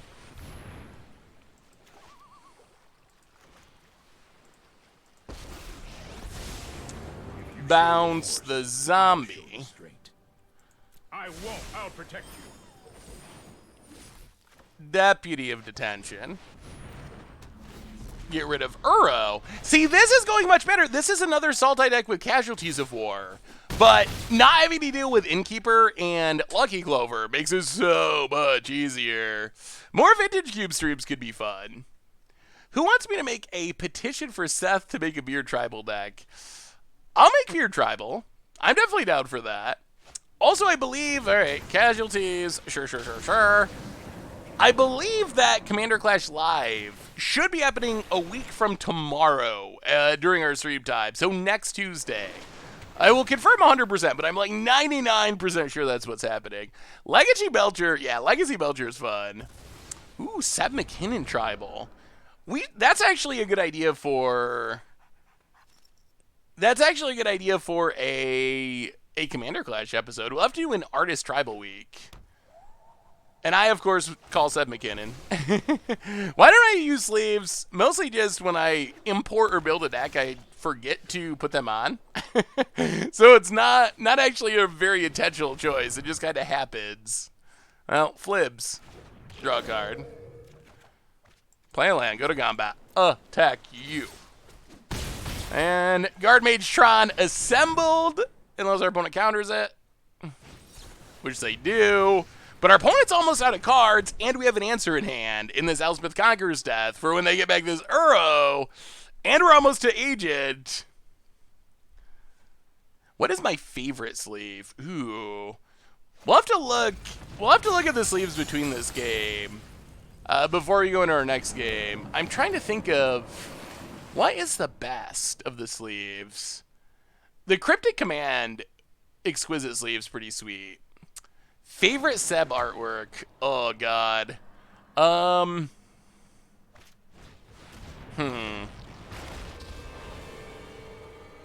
should leave. Actually, we should... That's another good thing to look at. I wonder...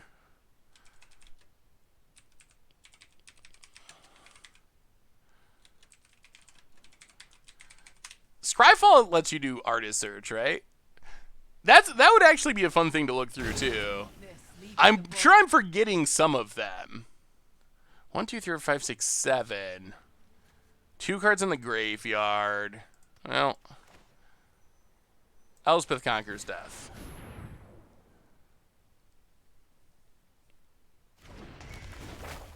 Get rid of Uro.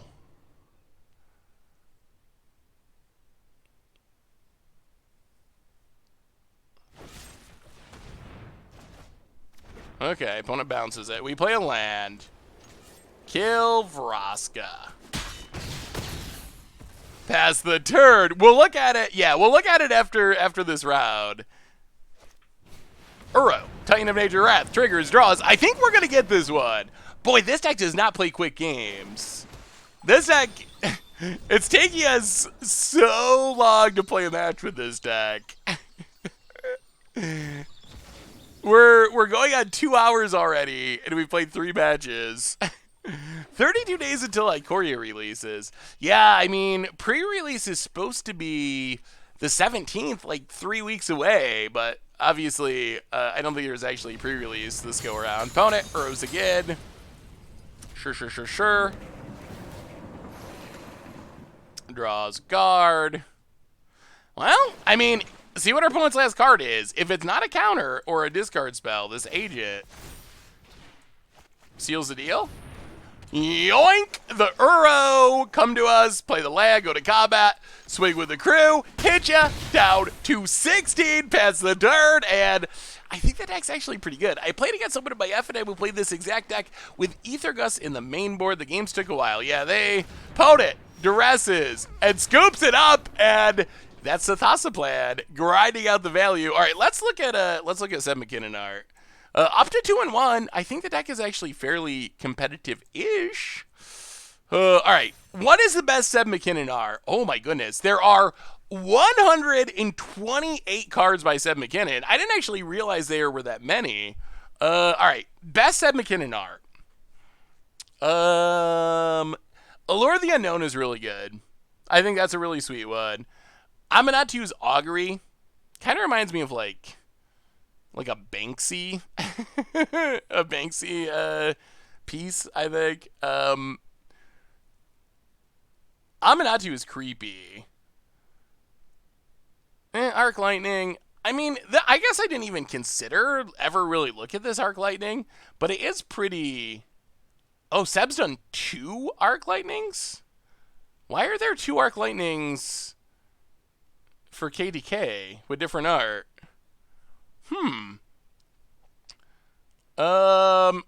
Attendant Knight, probably one of the worst. Bedevil's really sweet. Oh, Bankrupt in Blood. Bankrupt in Blood is a really good one. That one's really good. Even just like the Chalice of the Void is really good. Man, they're all really good. What is it? Yeah, Chrono Stutter is sweet. I didn't even remember that was a Seb piece.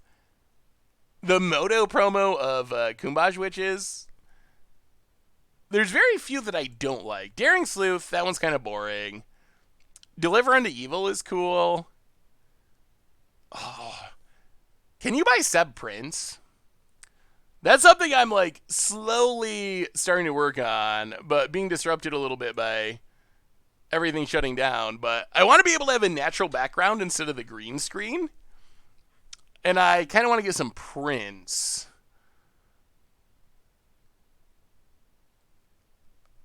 Martyr's Bond, I'm sure there was a lot of restrictions on that because of the Gideon theme, but even that, it looks fine. What is the best? So I think going through all these pieces, Scheming Symmetry is really cool too. Alright, going through all the Seb pieces. Oh, I guess I didn't realize that Soulflare was also Seb McKinnon. Stream of Thought looks really sweet. I think his pieces keep getting better and better. I think his more recent ones are actually even better than his old ones. I'm gonna go with, I think, Bankrupt in Blood, maybe. Bankrupt in Blood is spectacular. Kickstarter going on now, ends this month. Ooh. What is being kicked? Playmats? Wow. That's sweet.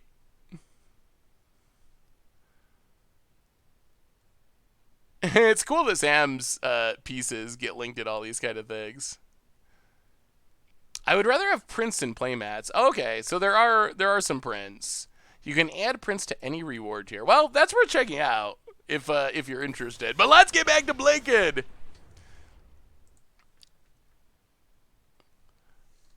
Okay, so there are some Seb McKinnon prints available. So I'll have to get some background prints. Soul Herder is definitely sweet. I wonder if Soul Herder is too good for standard. Probably. Unless there's better or cheaper removal. Alright. Please have green or red spells opponent. Yeah, Stream of Thought is really good. I did Seb's a Tube for an art project. I'm considering the prints as well, but I would probably lose my mind trying to pick. Yeah, I gotta get like some shelves and some art stuff and general magic related clutter. Ooh, Seb Avatar would be sweet. And then I could get rid of the green screen and have a organic background for stuff. So that's something that I'm working on. It's going a little slower than I hoped because, yeah, Bedevil's sweet too. Going a little slower than I thought because it's hard to just go out shopping at the moment. And if Amazon's really going to stop shipping essentials, I'm sure my random shelf for making YouTube videos probably does not qualify. Ooh, alright, there are red cards. And we have 2 Charming Princes. That's a lot of life gain. Alright, Charming Prince. I think we actually scry with the first... Ooh, good thing we scried. Flib's Bottom. Yeah, we'll keep Teferi for now. Pass the turn. We do need to hit our lands. Boat it. Aminatou is definitely creepy. Scheming Symmetry, tier 1. Ooh. Thinking of Seb McKinnon art tiers. Now I kind of want to make a Seb McKinnon art tier video. ranking Seb's art by tiers. That might be fun. Get I think Sam is quarantined and probably going insane. Maybe I can get Sam to guest and rank Seb McKinnon art tiers. Bounce Scorch Spitter. Oh, I've done the hero thing before. Yeah, the Kumaj Witches is awesome. I redo his Kumaj Witches art in my cardbinder cover. I picked it as it seemed like it would translate well into black-white, and the two witches are kind of interesting. Yeah, I really like that art as well. Opponent. Yeah, running stuff out. We would like a land. Gonna kill Teferi. Steal a Flibblethip to go with the Teferi. Well, that's technically a land. Well, that be detention. Get rid of the robber. We can have our opponent playing our Teferis, and hopefully there's no more Robber of the Ridges. That's 2 now. They can't just keep having them all. Land. 3 cards in hand. What might they be? Scorch Spitter number 2 and Tibalt. All right, sure. Megazordork. They're so cute. And passes. Well, we will conquer some death with our friend Elspeth. Get rid of the Tibalt. Pass the turn. No attacks. We're getting there against Mono Red. Is Invasion even on Moto? It is. Moto sets go back to... What is the oldest set? Judgment, Odyssey... Like, Ice Age... No blocks. Like, Ice Age isn't on there. Alright, opponent's got the cleave. Thankfully, it's only going on a 1-1. Yeah. Down to 12. Last card. Light up the stage. Annex Embercleave. I'll play a Plains. Charming Prince. Gain 3. Pass the turn. Put it on depths. Tempest, so there is actual Tempest, but then they also made Tempest Remastered, which, if you're curious about stuff like Pioneer coming to Arena, I think it is worth looking into, because that is basically what I expect for some of these remix sets they've been talking about. Opponent with a big attack. Not that big of an attack.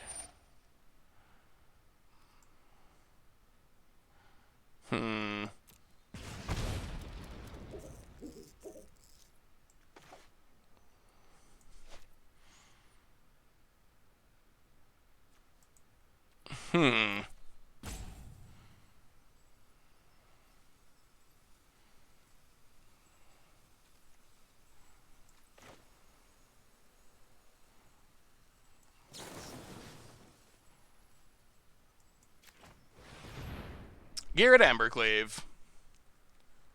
Hey, Quarantine friends! What's up, Stale Cardboard? So I think this is fine. We get rid of Embercleave. We eat the Scorch Spitter. And then we get to reanimate Teferi. So then our opponent can't really Embercleave. At least not at a discount. Mirage is only on Moto because it was a first set designed to be drafted. Maybe Mirage might be the cutoff. That might be the actual cutoff. Oh, Tempest Flock. I mean, can you build an aggressive deck? You can Shadow, right? It's got all the, like, Shadow creatures. So opponent gets a 1-1. Stuff dies. We untap. We draw Plains. Elspeth Conquers Death. Gets us Teferi. With a... This isn't a fight you can win. Loyalty counter.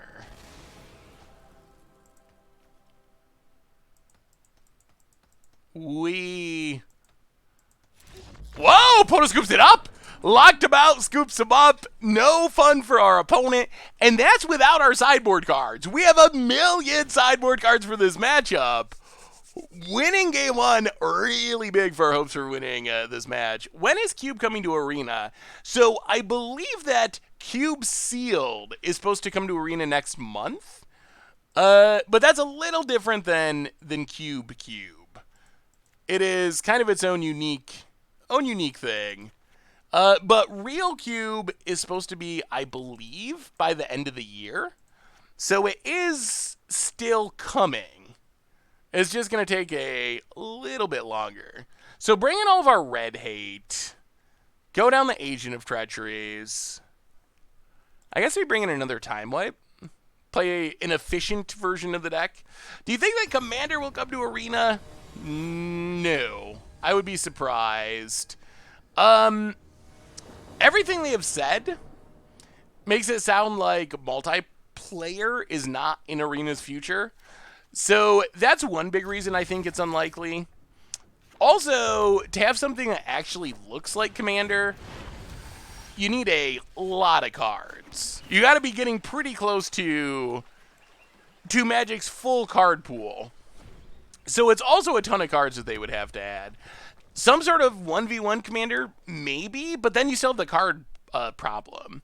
Like, if they just called it Commander, but it went back to this whatever card pool is on Arena, like historic card pool, would people actually feel like that was Commander, consider that Commander?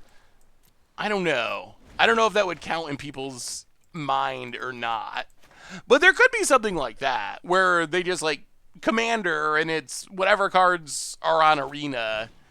But it would be 1v1, I'm pretty confident. Robber the Rich.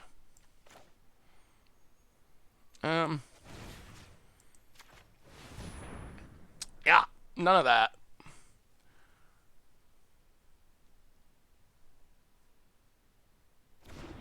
Opponent puts it to the bottom. Gets and hits us.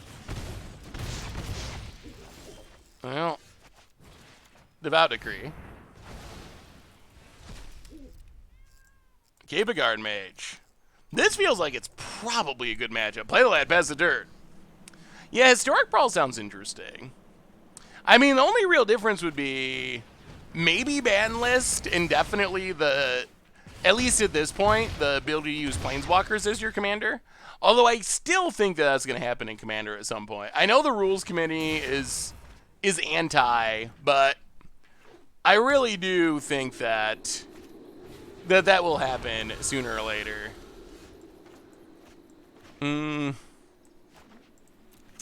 Alright, Guard Mage, draw cards. That light up the stage was pretty helpful for our opponent. We hit it a very Death and Taxes for the second month. Welcome to the Fishbowl. Thank you so much for your subscription. Big soup cheer for you. Back to my question, when is Invasion Block Flashback coming to Moto? The end of the month, I believe, is when it's coming to Moto. They got pushed back, so we have Cube Wrap till April 1st. I believe like the end of April, maybe, is when the IPA flashbacks are coming. Alright, opponent Bone Crushes. Hits us. Elite Guard Mage. Oh, we even hit a Wrath. We need one more land. Opponent. Land. The life gate's keeping us alive, though. We're staying alive. We're staying alive. Do you know when Arena is coming to Mac and other platforms? I believe that they said by the end of winter it was supposed to be on Mac, but I also believe that the end of winter has come and it's not on Mac. So, I have no idea. I know they also said that this year on mobile, but we haven't really gotten more information or confirmation on that I'm aware of, so I don't know. I don't know what the answer to these questions are at this point. Why did they change the service on Magic Online? We're arenaing today. Alright, tap land to the bottom. Play the temple. Keep the 1, 2, 3, 1, 2, 3. Keep the untap land. Charming Prince. We've gained 9 life. It's so good in this matchup. Gain life with Charming Prince, pass the turn. It's keeping us alive. Yeah, we're arenaing today. It's an arena day. Just played a match against Calvin for half an hour. Calvin can be grindy as well. There's a Bone Crusher. Opponent. Passes. Well, play a land.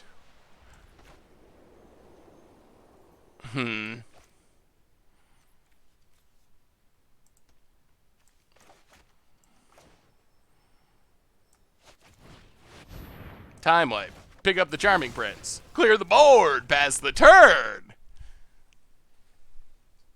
Thassa can come down with Charming Prince next turn. Ooh. Alright. This robber's a little frightening. Alright, just a land. Opponent hits us.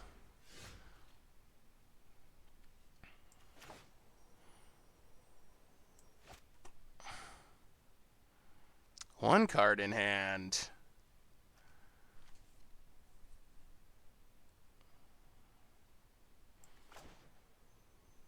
I'll play Teferi. Trust me. You'll thank me later. Bounce Robber the Rich. Enough. Trust me. I have a plan.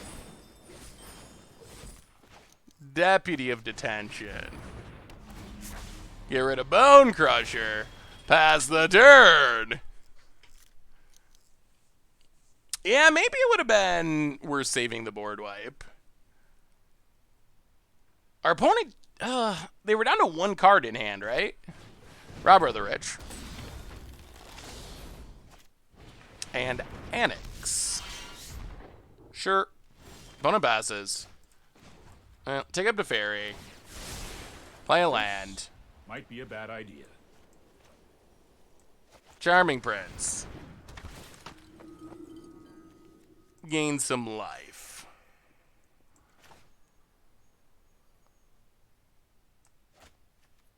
Teferi number 2. I'm known for my Teferi bounce Annex. I'm good. That's more like it. Tempo him out. Kesselvatras, pass the turn. Next turn, we finally get down our Thassa, I think, and start gaining 3 life a turn. Ren at 6 is legal in 1 format and still $110 on Moto. Yeah? But I guess only Legacy players got to buy it. I think it's mostly a supply issue. I think more people have started playing Moto now that... Yeah, let's do this.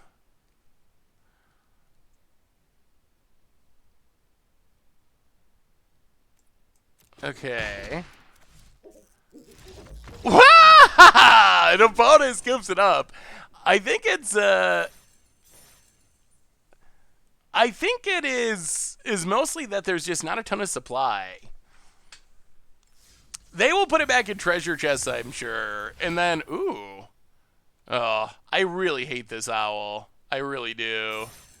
The owl drives me crazy when opponents have it, but maybe that's a, wow, how do we have so many mastery? How do we have so many mastery orbs? We get Perforos.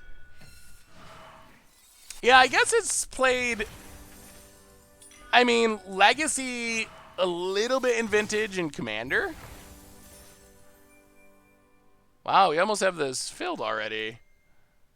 I feel like we don't deserve as many orbs as we got. Why do we have so many orbs? What do you think of the Jays? It's a ridiculous amount of money. Has anyone actually, I don't think I've seen it in action. Like, is it worth it? Has anyone seen the weird puppet Jace? I don't know if anyone's bought it. It's so much money. It sounds a little annoying. What are our daily deals? We got any awesome sales? Loam sleeves are sweet.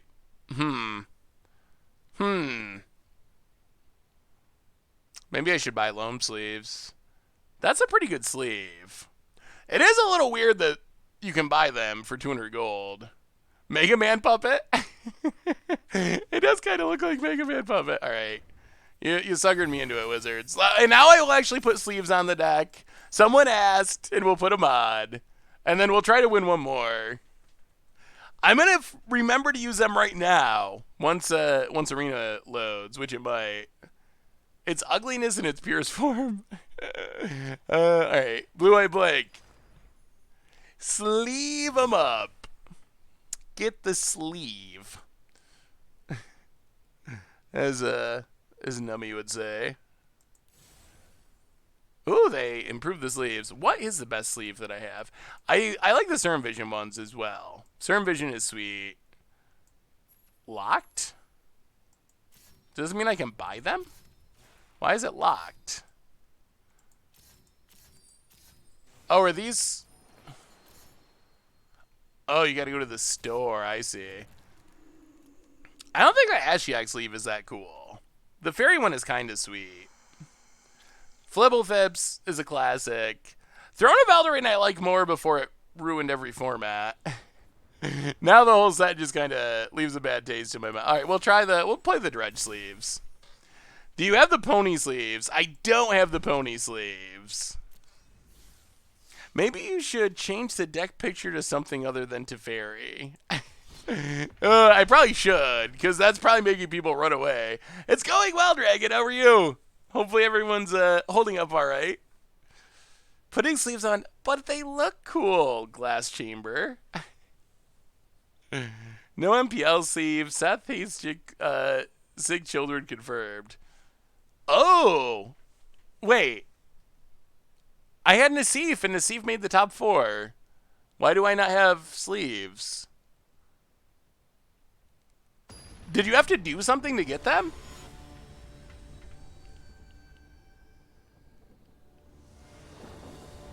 Oh, I wish there was a Panharmonicon. I'm going to have to petition Wizards for Panharmonicon sleeves. Did you have to do something to get your World Championship stuff? Oh, I had to look for an email? And then you had to do something? Why don't they just give it to you? What a weird system.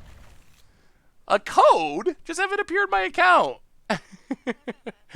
That's what Magic Online would do. None of this newfangled code stuff. Just insert it in my account for me. So yes, I should have had World Championship sleeves, but I do not have World Championship sleeves because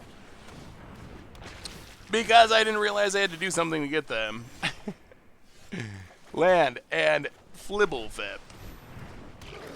I wonder, maybe I could still do it. I wonder if it was time sensitive. Maybe I could still go to my email and get them. That was what, a couple months ago? A month ago? Maybe.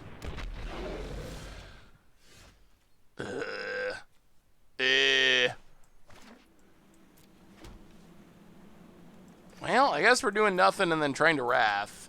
We're drawing lots of lands. Bone it. Oh, you did it yesterday? Oh, I should be able to do it then. I did get Standard Bearer. It's kind of weird to see cards being given away on Magic Online. Normally, that's not a thing that happens. Like, that's not something they've really done in the past to any meaningful extent. Standard Bearer isn't super expensive, but it did have some amount of value. I actually really need Flibbleflip to die because we don't want to sacrifice to the Legend Rule and trigger Mayhem Devil and lose both of them. Alright. Scryland. Please no more lands. Oh my god, more lands. Flibs. Number 2. Still lost. Alright, Thassa. That's fine. What do you got, opponent? Alright, there goes Flibbleflip. Witch's Oven. Ha ha! And you thought you could steal our flips. Flip, try to claim the firstborn. Flibbleflip just it runs away. Captain B, welcome to the Fishbowl. Thank you so much for your subscription. You gotta take joy in the small things. With the craziness of the world today, you gotta be able to just look at your opponent, claim the firstborn in your Flibbleflip, and you gotta, derive joy from that. Captain B for the 2nd month. Welcome to the Fishbowl. Thank you so much for your subscription. Big soup cheer for you. Thank you, thank you, thank you. Isn't Legend Rule Sacrifice? Interesting. Wait, what Moto prices are dropping? Yeah.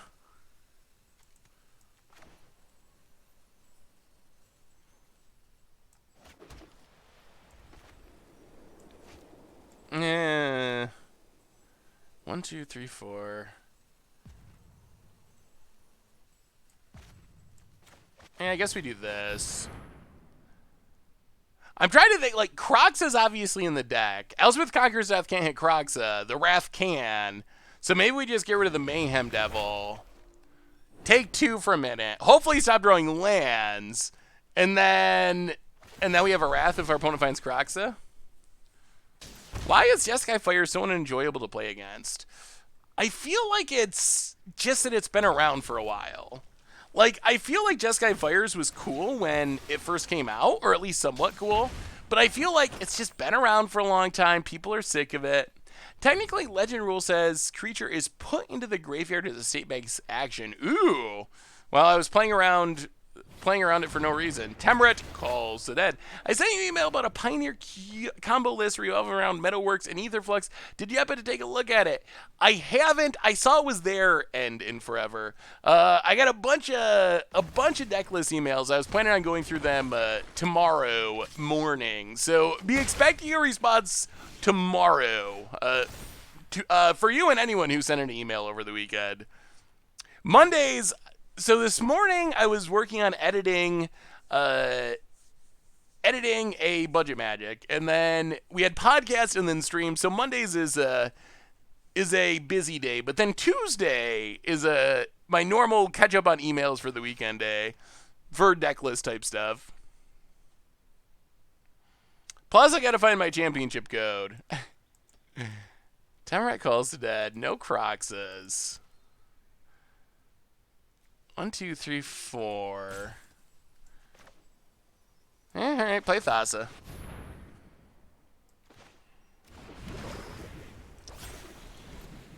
Play a land, pass the turn, blink nothing. Man, could you imagine if Thassa was permanent and we could blink Elspeth Conqueror's Death? That would be so busted.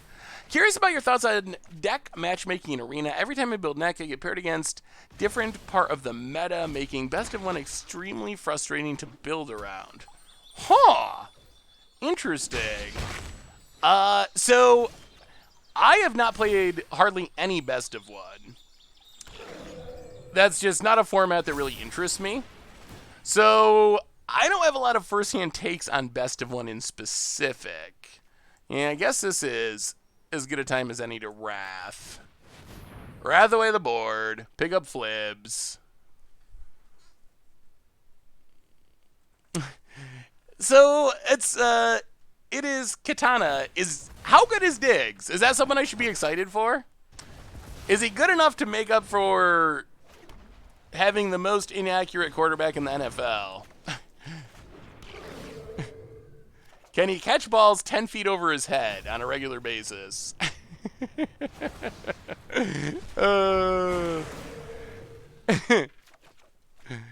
Draw card, pass the turn. But no, I'm definitely excited. Wide receiver was one of the Bills' biggest needs, and I'm excited to see how it goes this year. Bills might actually be decent. This might be their time. This might be the year, like every other year. Best of one matches are better for Brewers. Interesting. What makes best of one better for brewing, hobbyist?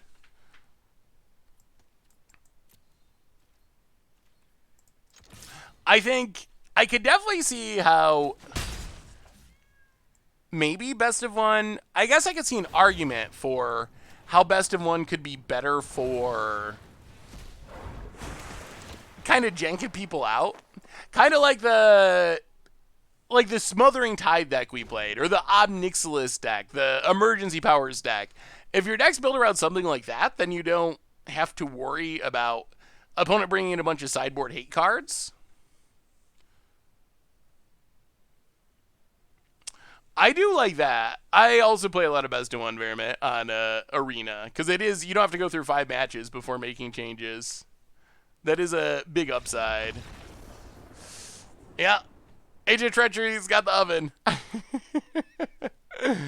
That went well. Maybe this deck's just decent. After that one really long grindy game, we've just kind of been rolling over people. I've played 20 matches today, not a single opponent mulliganed, while I do into Oblivion. What's going on? There's days like that, Odd Used. That is the curse of Magic. Like, sometimes you'll just have days like that. I know from first-hand experience, that is a thing that happens. And there's just not anything you can do about it. That's just how Magic works. I've definitely had days like that a million times. Making land tokens with Nightmare Shepherd is so funny. Yeah, that does sound funny. I expect we're actually going to have land tokens in Magic soon. I think I would not be surprised if Wizards actually implemented that as a mechanic in a set. I guess maybe we go bold prediction. And this is probably a horrible prediction because I just decided to make it. I think we're going to see something like that in Zendikar this fall. Zendikar, land plane, adventure plane. Wizards already said they're not giving us fetches in a standard set. Maybe that's where we see some big innovation with lands, like land tokens. What would you recommend to sideboard for a Boros Knights deck? Ooh. So, like, what would I put in the sideboard or sideboard against Boros Knights?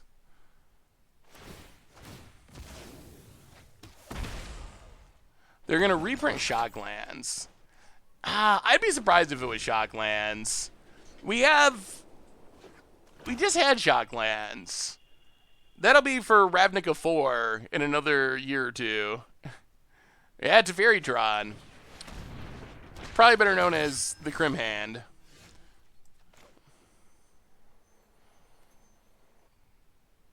I'll play Teferi. Right on schedule. Actually, let's do this first. Fabled Passage, crack it. Thin the deck.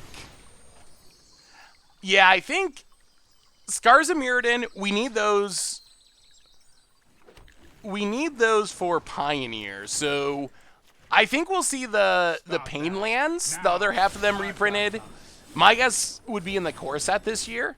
And then I think we'll see the other half of the fast lands for Pioneer as well. Why not bounce Reaper there? Opponent can just sack it. Maybe that's fine, but then we lose our card draw, and our hand is pretty Teferi heavy.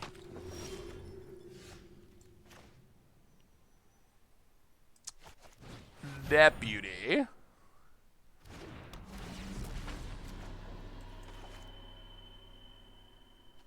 Ooh, opponent actually has an answer. That's frightening. Flibblethip. Draw a card. Witch's Oven is oddly impressive. Opponent untaps. You better not claim the Firstborn, my deputy opponent. No, no, no. None of that. Is it possible Zendikar holds the filter lands? It could be. I'm not sure how exciting filter lands are, though. At this point. Like, they basically see almost no play in Modern. I guess maybe they'd see play in Pioneer if they existed. But there's... this is suspicious. We're going to not block. Ooh, Time Wipe is a draw. That is a good draw. I think it's got to wait, though. Actually, does it? Let's play Teferi.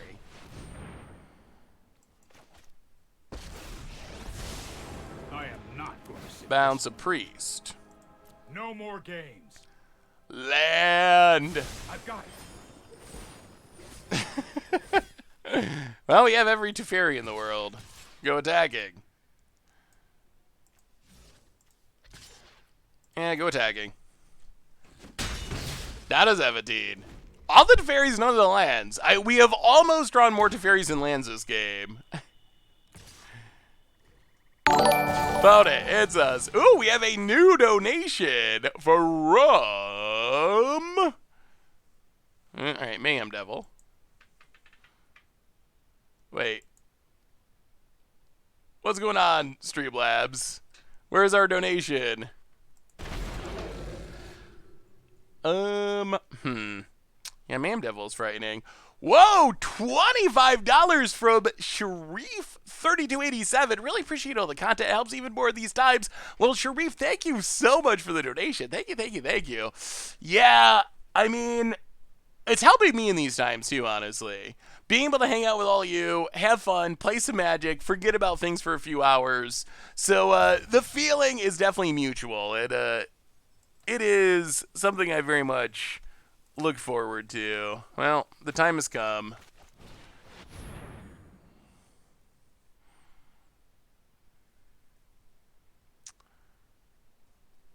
Save the board.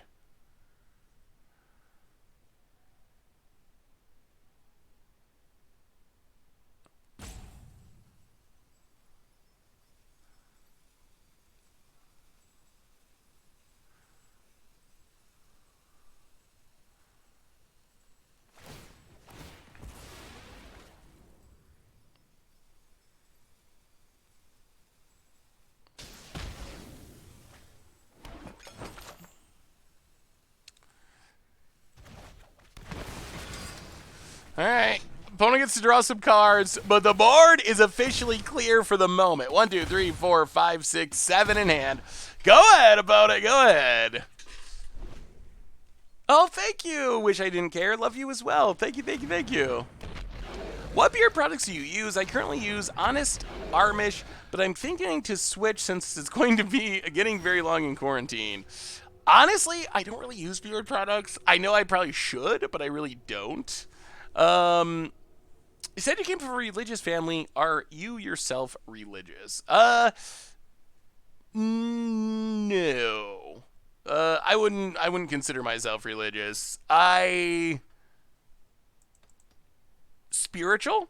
I would say spiritual maybe, but organized religion, not something that I am enthralled with at this point in my life. Yeah, Deppy would be better if they didn't have the Witch's Oven to fizzle. But we get rid of one of them. Still not hitting lands. Alright, there's a cat. Ugh. Sure. Down to 16. Opponent passes. Oh, Cavalier of Dawn.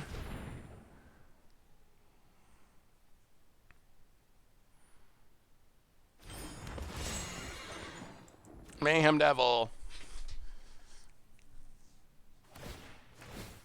Still not drawing lands.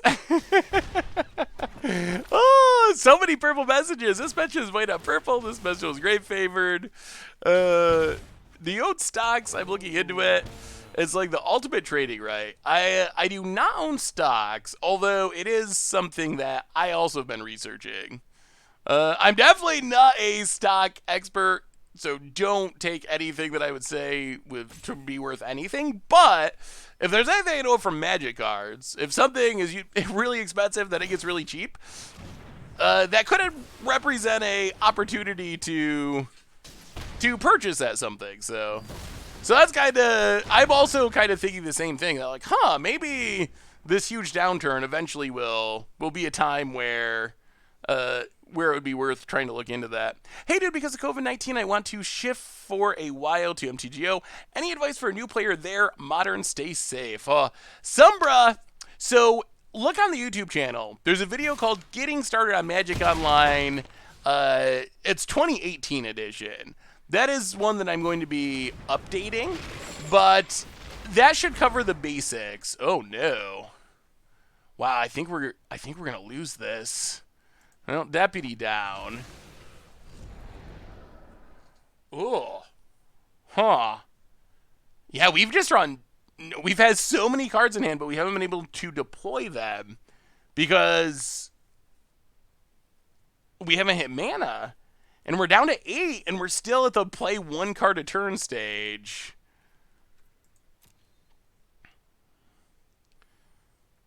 Opponent. The other question is, do we want to... We could discard Agent of Treachery to reanimate here. I guess it's probably worth it in case we hit... Yeah, alright. Well...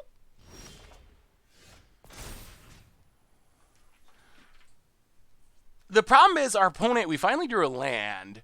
The problem is our opponent can just sack anything because of this Witch's Oven. Alright, so I think what we do is we get back Agent of Treachery with a +1/+1 counter, and we get rid of this dang Witch's Oven. Yeah, I think we gotta get rid of the Witch's Oven. It is making everything ridiculously hard. Opponent sacks the cat. We get the oven. Deputy of Detention. Get rid of Croxa. Ooh, yeah. Shock ourselves to Fairy. I can no longer stand Bounce by a it. Goblet. Goblin. that was The controller uncalled of the target pays 1 if they do not counter a target message and replace it with this message is purple. Are you going to play any of the CFB qualifiers this week? No, I am not making this up as I go. I don't know. Maybe. They are standard, so... yeah, but we're playing standard today. Possibly. Alright, opponent gets a cat. They can slowly try to grind us out.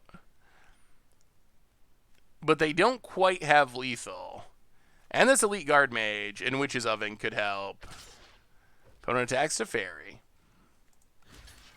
We will block the cat.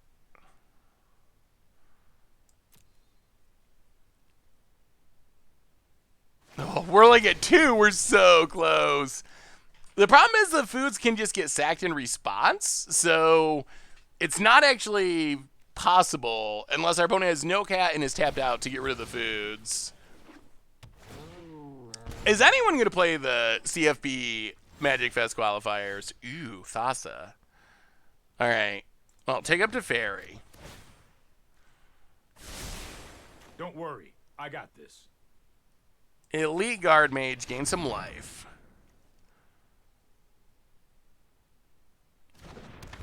Back up to 7. Temple. Scry. Planes to the bottom. Pass the turn.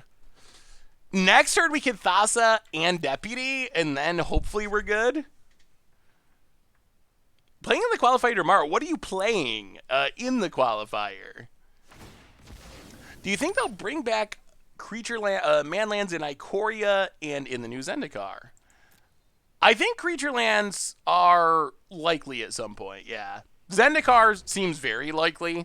I don't know about Ikoria, but yeah, I think it's very likely that I would be fine with a reprint of the originals. Those ones were very powerful.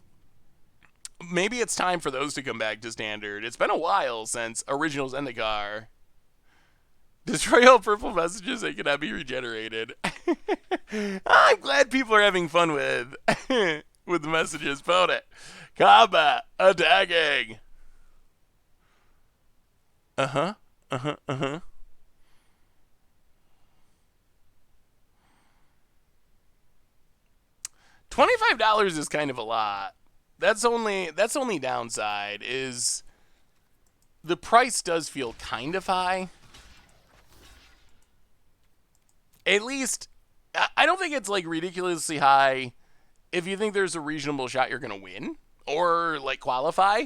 But if you're a random, like, you know, not super competitive player, purple message you control of indestructible, choose a color.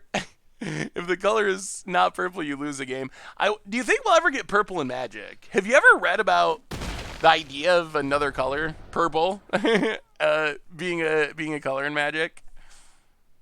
Seems unlikely, but all these messages are making me think about it. I would like the manlands for control. They are always be more interesting as control tools than 3 fairy. Yeah, that is true. I'll take up to Fairy. Let's try this. Thassa.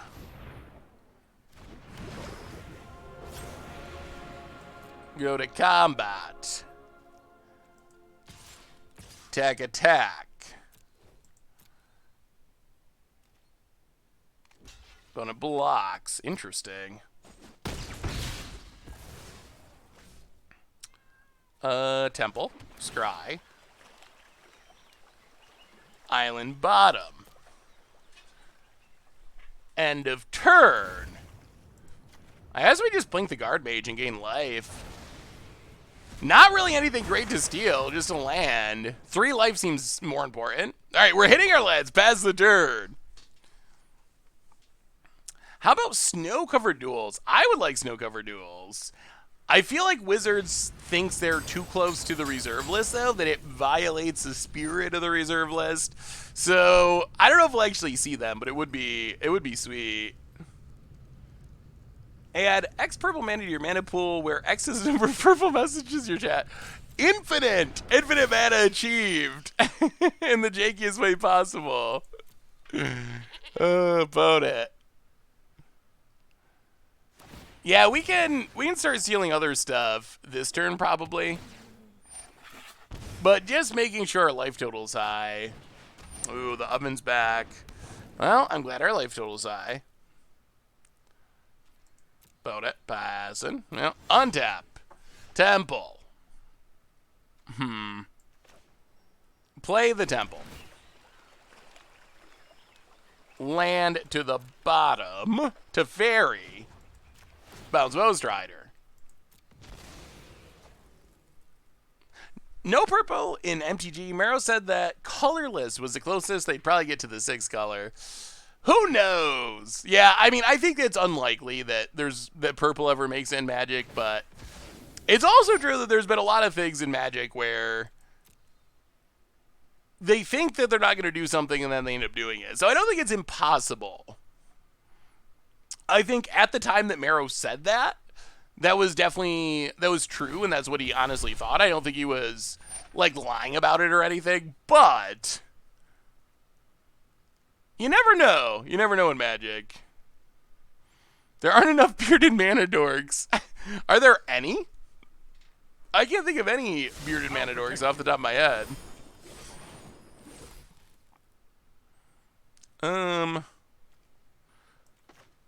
And deputy. Get rid of the oven.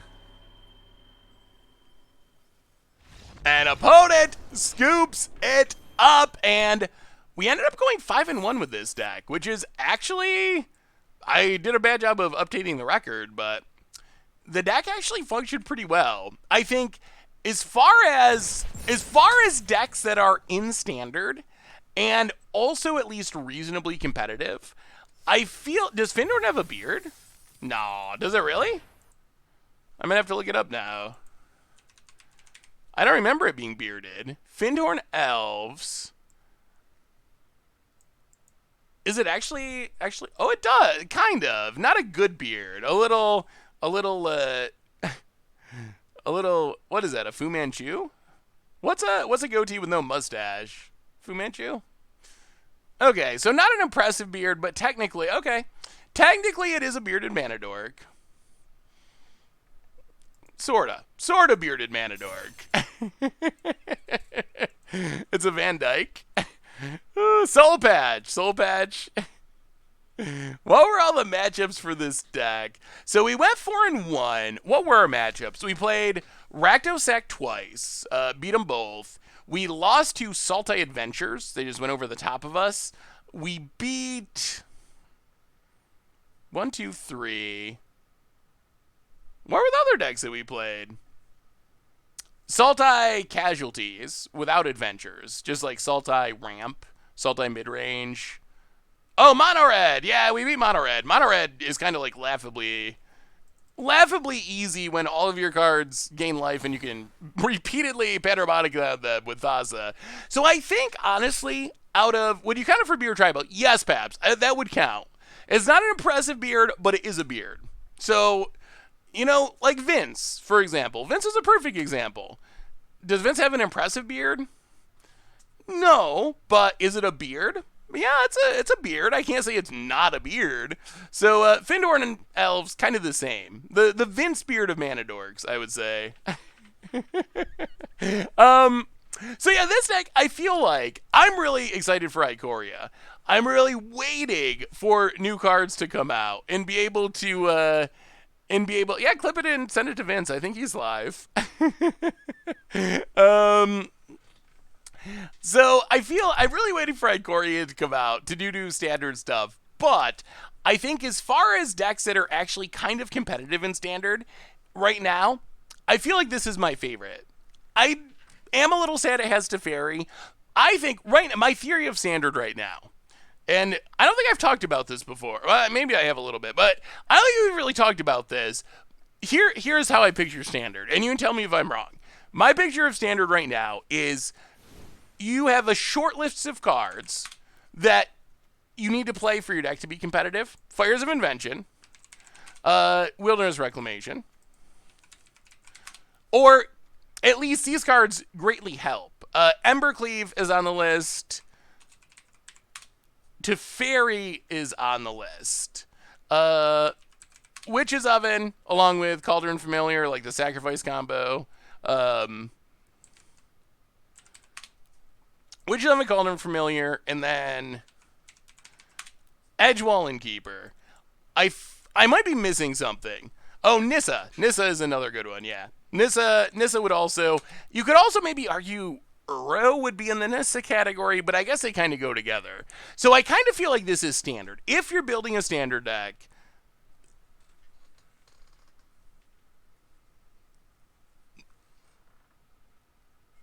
If you're building a standard deck, this is basically the competitive cards. So while our deck today, it did have Teferi, which is a little disappointing because it's technically not a deck without a card on this list. My main focus, and some of these I like more than others, this isn't a knock on those cards. I really have fun playing adventure decks. I think they're super fun. The Sacrifice decks were fun at times. We just played a deck that had Teferi in it. But what I would like to see out of Ikoria is more competitive decks that don't use any of these cards. Like, that is my dream. I don't know how realistic it is, but I'm hoping Ikoria is powerful enough that, not that these decks are going to go away. Teferi's still going to be good until it rotates. Nissa's going to rotate. It's going to be good until it rotates. Innkeeper's going to be good for a long time. The Sacrifice package. Not that these decks go away, but that's what I want. I want a list of or several lists that are able to compete with these busted cards from Ikoria. So that is my hope and prayer for Ikoria. We'll see if it actually comes true. Also, interestingly, I haven't really looked at this list like on Arena before. Pretty interesting how much green is there still. I know that's been something people have talked about. But remember, we got 3 green cards on this list. And this is after Oko was banned. After Once Upon a Time was banned. So could you imagine if they hadn't banned any cards in Standard? How ridiculous green would be. It would be absolutely absurd. I mean, it's true that not all these cards go in the same deck for the most part. You don't play Wilderness Reclamation with Innkeeper or whatever, but still, green is ridiculously good. I feel like Questing Beast is off the list. I don't feel like that is I feel like it's a card that you play in good decks. And obviously, well, you need other support cards. It's not like, hey, I put Fires in my deck and I win with literally anything. But Fires has spawned multiple decks. Wilderness Reclamation has spawned multiple decks. Embercleave, multiple color combinations. Nissa, multiple decks. Adventures, multiple decks. Cauldron Oven, the Cat Oven, multiple decks. Teferi, multiple decks. So these are the cards that you start with those, and then from that foundation, you can go out in a bunch of different directions. These are like archetype creating cards for the most part. Dream Trawler, I think, just falls under Teferi for me. I feel like Dream Trawler isn't an archetype creating card, but it is a good support card for multiple archetypes. But anyway, that's my standard, something I've been thinking about for standard. So I'm hoping that Ikoria changes that, and we're almost there. So on that note, everyone, I think that pretty much brings us to the end for today. Deranged Hermit to get reprinted with the new Nightmare Squirrel. Maybe that's what it is. Maybe the new Nightmare Squirrel is like Deranged Hermit, and it comes with a whole bunch of friends. Anyway, everyone, we will be back 25 hours from now. I'm going to run and get the podcast uploaded if you're looking for some more magic. In the meantime, replay YouTube if you missed anything. Normal YouTube tonight. We got a fun Pioneer Budget Magic coming out, so keep an eye out for that tonight. One more shout out to our ever awesome sponsor. Have I ever looked into Highlander variants? I am interested in them. They just haven't been accessible on Magic Online, really, so I haven't actually played them, but I really like the concept of them with the point system and all that stuff, so it's something I'm interested in. I just haven't got to do it much because they're not commonly played in digital. One more reminder that our sponsor tonight is Card Kingdom. If you need some Magic cards, you can get them over at cardkingdom.com. On that note, thank you so much for hanging out, everyone. You are amazing. You are awesome. I love y'all. Have a super awesome night, and yeah, I'll see you in 25 hours. We'll do it again. Have some fun, probably at Pioneer. So until then, have a great night. Stay safe, and I'll see you tomorrow.